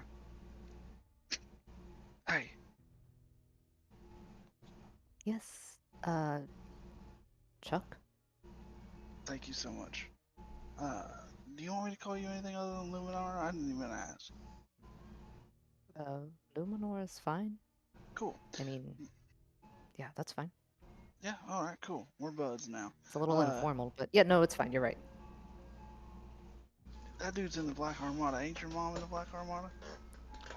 Well, she's retired now, so. Well, maybe you should talk to him. Try and get some water Certainly. for this guy. Yeah, I'll get some water for this guy from Mr. What's his name? Elvire? Dason. I lean over Charles's book and kind of read about Dason. 95. Yeah, so you get all that information, which isn't a ton.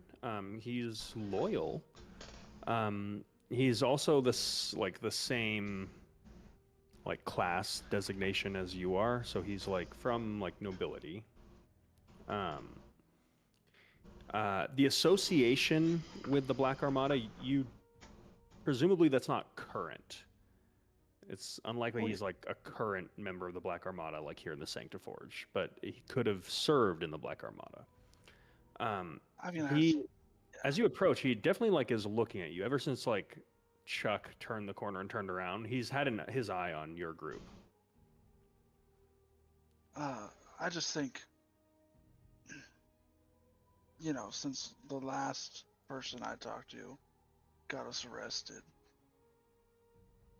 and you have at least extent, some type of. Say no more, Chuck. It makes perfect sense. Thank you. Gold At this in the point, blood is what it means. are you in eye line of him? Me? All of you. I just did a 180. I didn't I go around presume a so, corner. since he walked up and then turned around. Well, right, but then did Luminora approach yet? No, I'm still talking with Charles. Okay. We're standing in line for now, right? We're not. Nobody's getting closer. Yeah, we're not cutting the line. We're. Oh, I wasn't Okay. in line. Well, I just walked up to Yedin see is him. in line, patiently Okay, cool. waiting, taking a step forward every now and then. Okay. Go to the back of the line. Hopefully right behind Yedin. Okay. I'll stand off to the side of the line, lean up against a post or something, and roll a cigarette. At one point, you watch Yedin. The person in front of you is sitting there just like looking completely exhausted, like barely able to stay awake. And then you watch as all of a sudden they kind of like sit upright a little bit, and their shoulders kind of straighten out, and they slowly turn and look at you. And then the person in front of them kind of steps off to the side and slowly turns and looks back as well. And the whole line begins to now like kind of disintegrate, and they all kind of like part, and now there's two like waves of people with you in the middle, and then the people behind you have done the same, all looking at your group. And at the very front, like the way has been perfectly cleared, you see Thassin like looking over at your group. Oh, all right. Begins walking through the lines of people, looking up at them. Are they looking up with like hatred or looking down, or is it? They're looking at you with like a look of curiosity. I mean, if you're gonna give me the first, thank you. Sorry. Would you like some of this? Like holds up his flask. There's No? like a just All right. blank stares. All right. He'll walk his way to the front if nobody stops him. As Yeah. you Right behind walk you. your way up front, he just goes, "You're not from around here, are you?" No, we are not. Well, I think we're all from all over the place, but not here, certainly. Well, our proselytes here know to share what it is we have with Outlanders, so we want to make sure we're hospitable. What can I bless you with today, son? Oh, I don't need to be blessed. There's a man and he's dying, I think. He asked for some water from this well. So, I'm just here to get that for him. He goes, "Which way was he?" And he takes like a little flask and just like dips it in the well and begins like looking out as like, where is this person I can save? Oh, yeah, right down there at the end of the line, second alley on the left. Okay. He just like runs that way. Are you following him? Nope, I look at the well. Okay. I'll follow. I dump out my flask in it. Okay. As soon as you reach to do that, Yedin, you see an individual kind of standing in what looks like almost more of like a business suit, like steps forward, and suddenly, as you reach to do that, do you continue?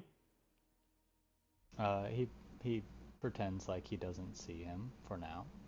If Okay. he's not putting hands on him. Okay. Give me an initiative check.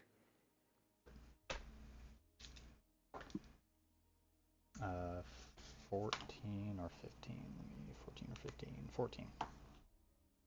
Okay. Give me an acrobatics or athletics check. This would be acrobatics. That is 9. Okay.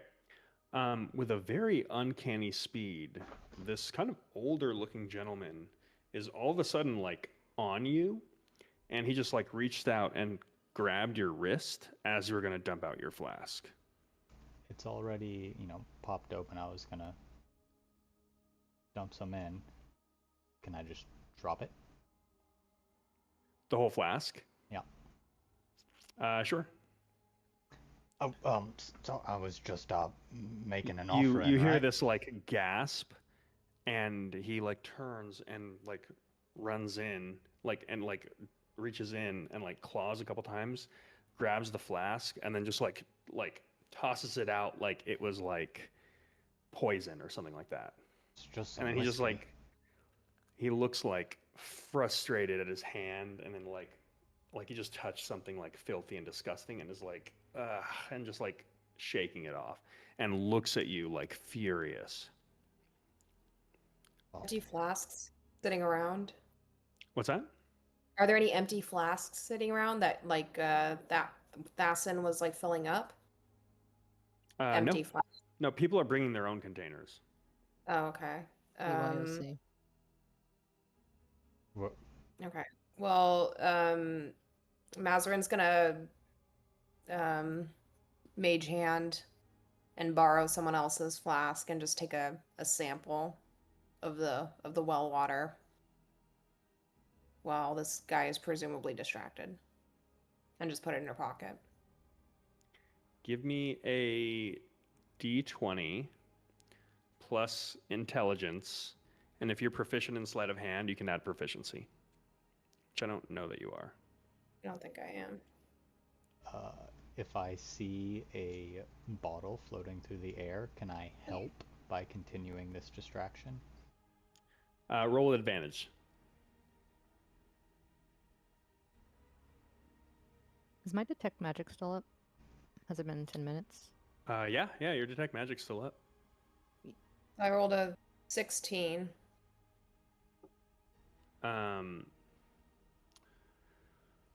With a 16, yeah, you can totally get a sample. Luminor, a couple things. As Thassin runs by you, he has the same like cold spot physiology, except his is a little different. His is almost like a blend between Mazarin's and everyone else you've been seeing. So it's like he has both. Everyone in this line has that same cold spot pattern. And the well itself is literally like a blind spot on your vision where there is like nothing there. And going from the well, you can see like a network of pipes that presumably feed the city. Does normal... Never mind.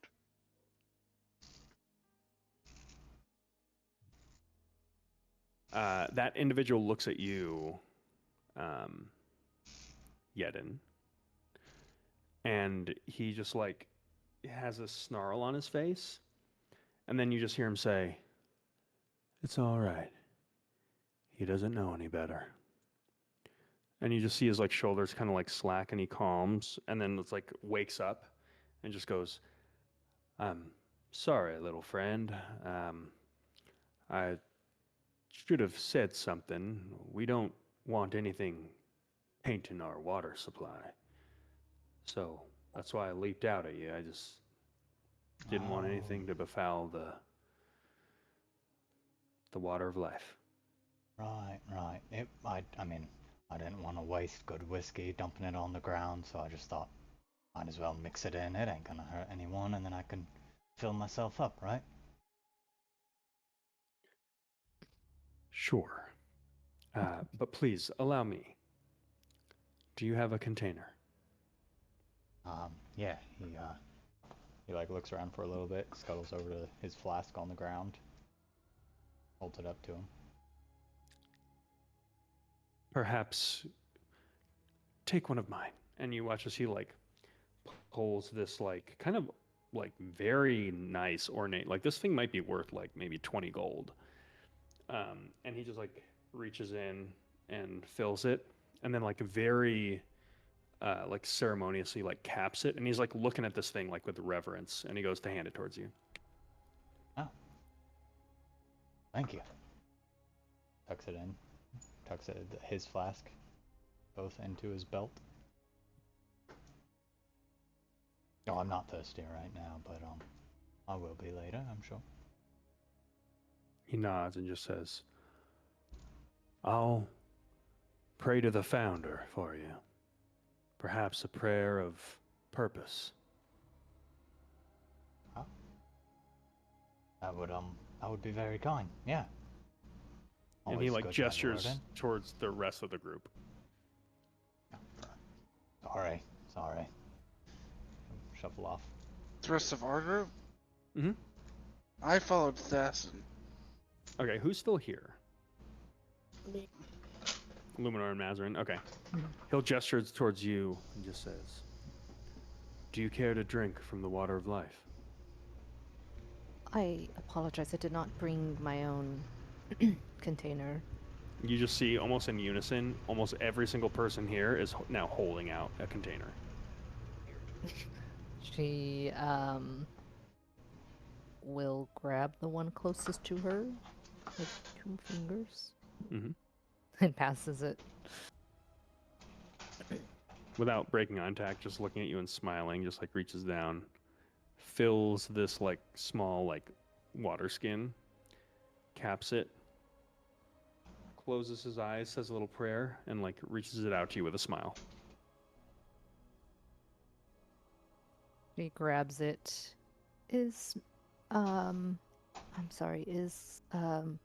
Cleric Elvire available for private discussions ever? Let's go. He's willing to discuss anything with anyone. Perhaps you can find him on his journey to heal the sick. And kind of like points towards where he was. Does he often go about healing the sick? We don't have much sickness here in the Sanctiforge. And when it does happen, it's a tragic event. Lord Elvire seeks to eliminate pain and discomfort and root it out when it does spring up. What a noble cause. What he would say is that he's just a man, flawed as anyone else, just trying to do his best in the name of the founder. How long has Lord Elvire been doing this charity work, or whatever you would designate it? Well, he's been the bishop of the Shardlight for the last 80 or so years.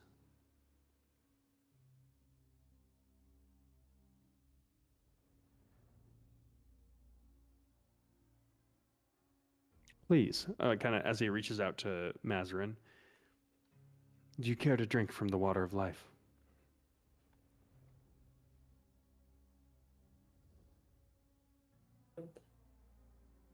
We'll politely decline this time. Thank you for offering. He just kind of like closes his eyes and bows like respectfully and just says,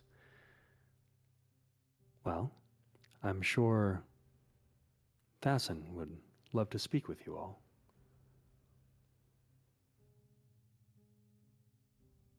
I look to Mazarin and Yedin. I think we would love to speak with him as well. We would? Right, yeah. We would. With that, he like nods towards where Thassin went, where Charles went to follow, presumably like going towards wherever the sick person was. Yeah, well, I'll head off that way. Oh, go back. I have a suspicion that this is very much the center of what we are looking for. That well was very magically similar to what I've been seeing in the people. In fact, that, he had Charles. Sorry, he had an aura very similar to yours, Mazarin. Actually, Who did? Thassin, you said? Thassin. Yes. Interesting. I wonder if he's... I wonder if he is somehow getting into the minds of these people. But I'm not sure what the cause is. If it's Thassin or if it's the water of life. Maybe we should let Sal. No, we shouldn't. Never mind.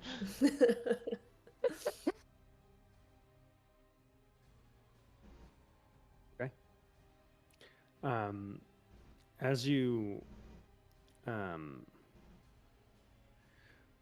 walk towards where Charles and Sal were headed, kind of following Thassin,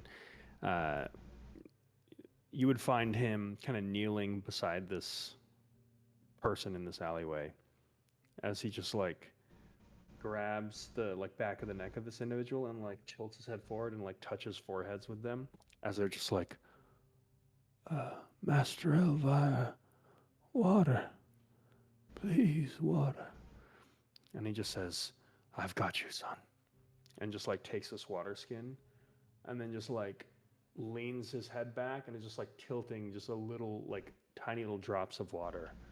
At which point you just see the person just like reach forward and grab the skin and then just start like sucking the water down. You all catch up with Charles and Sal watching this as Thassin's just like got his hand on this guy's chest as he's just like greedily like drinking this water. And you see Sal nudges you with his elbow and like leans over to your ear and just goes, this remind me of time in Ferrum. I saved life of miner with my potions. Very heroic. Okay. But I didn't have the potions with me. I created on spot without any ingredients, using magic. First time it's ever been done. Pretty big deal. That's pretty cool, so. But it looked just like this. You tilt the head back, give the water, and I say, not today. That's good, yeah? That's great. He just smiles and nods on. I give him like a awkward pat on the back. Yeah, he's standing up a little taller. Thassin, when I arrived here, this fellow didn't have a pulse. And then he gasped back to life. And that's when we ran to find you. He just goes, I suspect he did have one, probably just too weak to be felt. Turns out we're not the best at finding pulses in people that are otherwise unwell. I guess. I only have a basic military first aid knowledge. Well, any man who's military trained, I would call that training anything but basic. Just because you've got my respect, soldier. Thank you for your service. Thank you, sir. Thank you, sir. And with that, I understand that you served yourself. He stands up and kind of like steps towards you. He's kind of like towering over you. He's a pretty large guy. He's maybe like about like almost 7 feet tall. Shit. Mountain. And as he kind of towers over you, he just goes, that's a curious fact. I wonder where you heard such a thing. Oh, I'm sorry. I thought you would have known that we're the Ledgermen. He just kind of slowly nods and just goes, Ledgermen. And at this point, the rest of you have joined Charles and Sal. And he just goes, well, I'll be. Welcome to the Sanctiforge. What brings you to my humble neck of the woods? Well, there seems to be some sickness.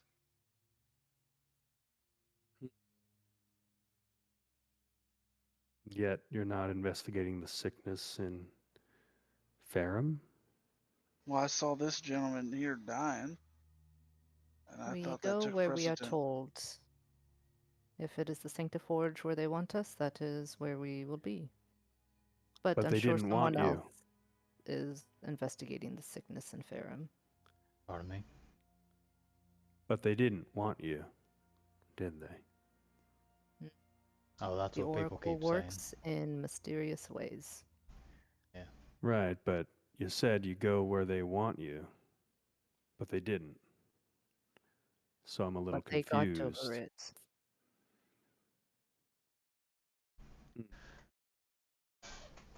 We, So who Hard do to undo what the founder wants.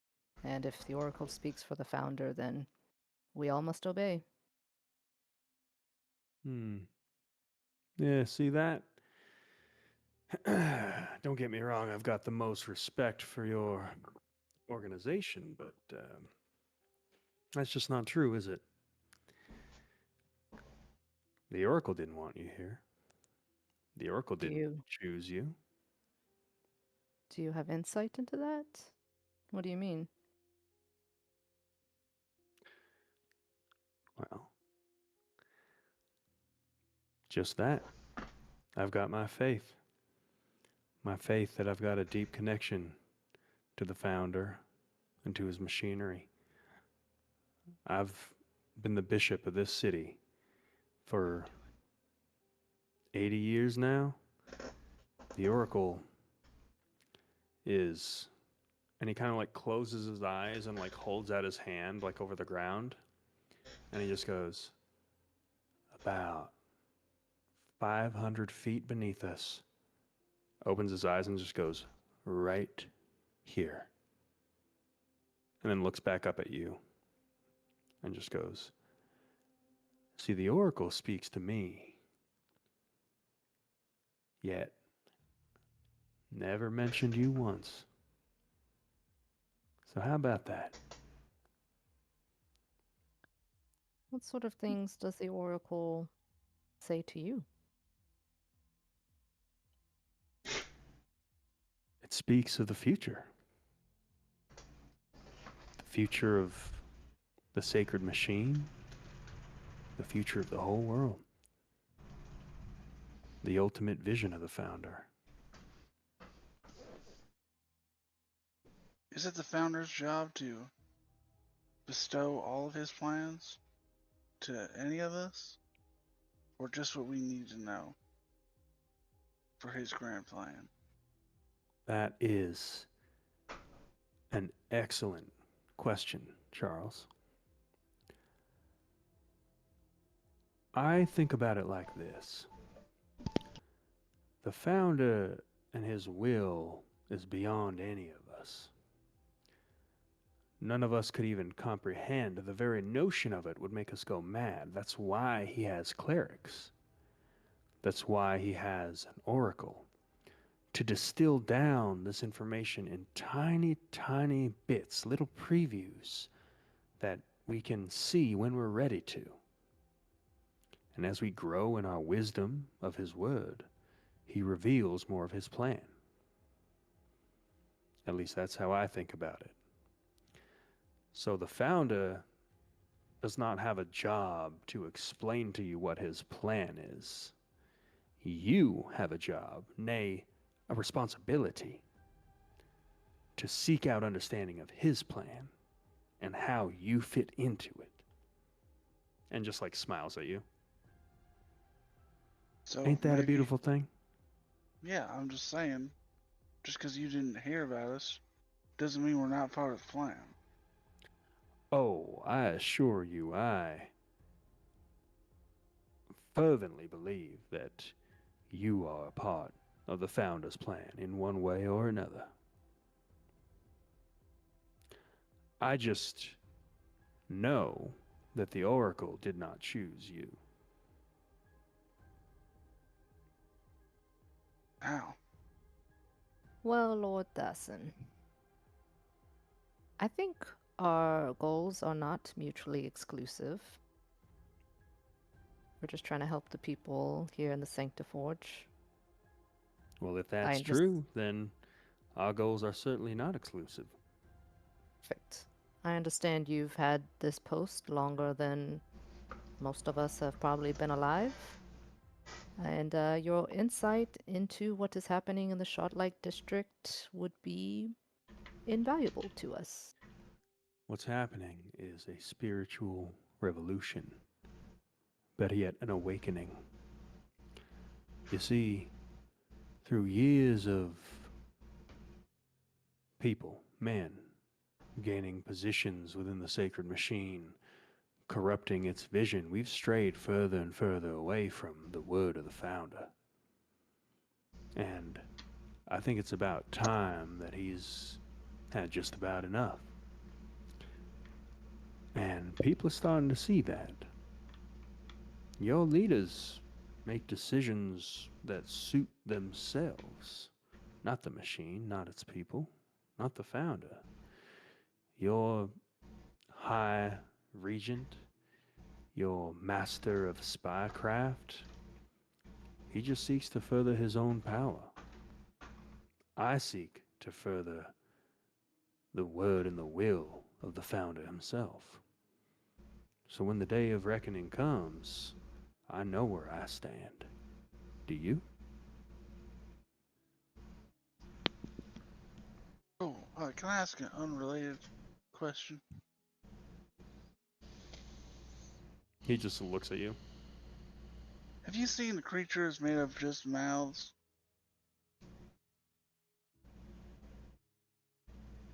Kind of blobby, just all mouths. I assume you're referring to that nasty business at the way station on your way in. That is what I'm speaking to. Did that disturb you, Charles? I'd never seen it before. It was kind of weird. I was just wondering if it was, and if anyone else ever seen one. I wonder, perhaps it disturbed you to see the form of a man so wildly mutated into something it was never meant to be. Do you reckon that's it? Yeah, it was disturbing. But that's not the question. I'm asking if you've seen it before. Anywhere else. Well, the manifestations of the Founder's will, turns out, can be miracles of all sorts of nature. Are we still in the alley with the guy that was dying? Yeah. He's like completely like sucked down all the water and is like now like going back to being very, very sleepy. You'll notice now that you question this, his body, he looks like more robust. Like he was like very like emaciated. He looks more like a person now. The guy in the alley? Mm-hmm. Okay, I thought you were talking about that for a second. No. He looks pretty robust in this picture. Yeah, I mean, Fasten's like a muscular dude. The guy in the alleyway now looks like he's almost like a little bit like chubby now. Swollen even. Yeah. Edematous, would you say? Yeah, one could say that. You would also notice that like there's this faint little like trail of water that's like coming from behind his clothing, and his clothing now look pretty soaked. Did he shit himself? Looks like it. Gross. It's just clear water, but Charles can think what he wants.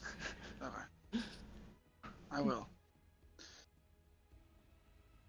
Harry takes a few steps back.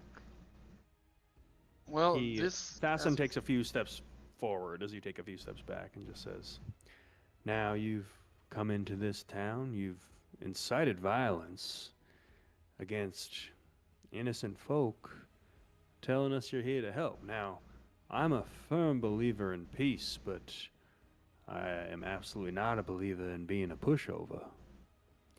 So, I'll make this crystal clear for you. You are not welcome here, Ledgerman.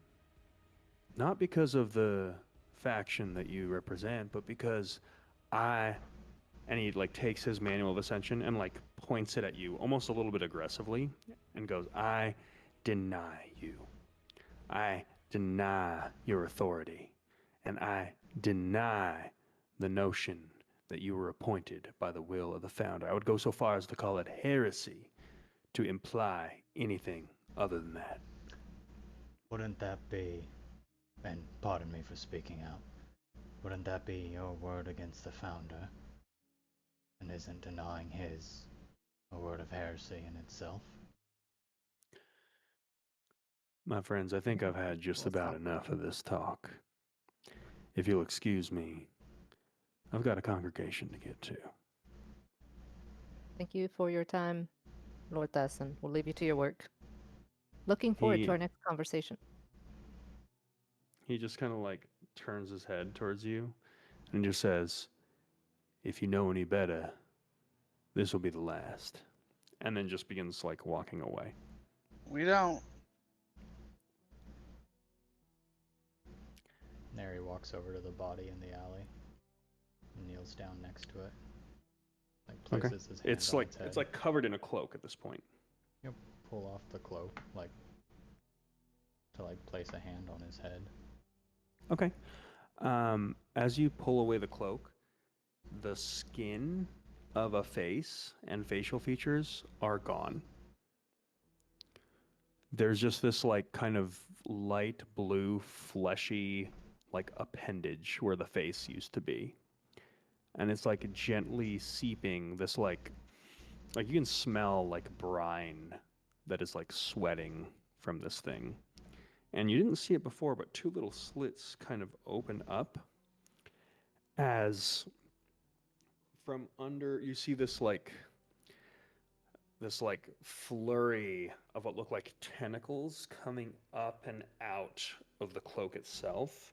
Yeah, as what you see is almost like a cephalopod-like head with almost like an octopus-like maw of like this kind of light bluish creature as it just like you hear this like kind of wet like snap as it's almost like lifted up by its chest and kind of like looks down at you and then like looks up at the rest of you almost in like this kind of rapid and feral type way. As you stare face to face, what some of you may have it approximates what some of you may have read as a mind flayer. What? And that is where we're going to end our session. We should have stopped to get bullets. Coming. We're level 3. Remember that? We're level 3. Y'all got tadpoles in your head. Like we have this discussion about like the delicate, just prancing about the issue, and then Charles goes straight up to the biggest baddie and goes, "We're the Ledgermen." Yeah. Literally, Not you were very bending subtle. down, and your head, you were just like. Oh my god. Oh gosh. Yeah, we're not being subtle for sure. Well, that just means we can throw subtlety out the door. We know we're not Also, wanted I here said now. I wasn't going to do anything violent, and I haven't. I did not say I'd make rational decisions.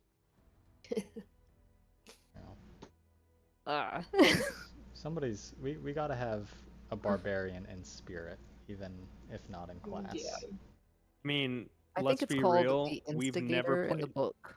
We've never played a campaign where James was not the barbarian. You don't need resistance to physical damage to be the barbarian. Yeah, that was a wild move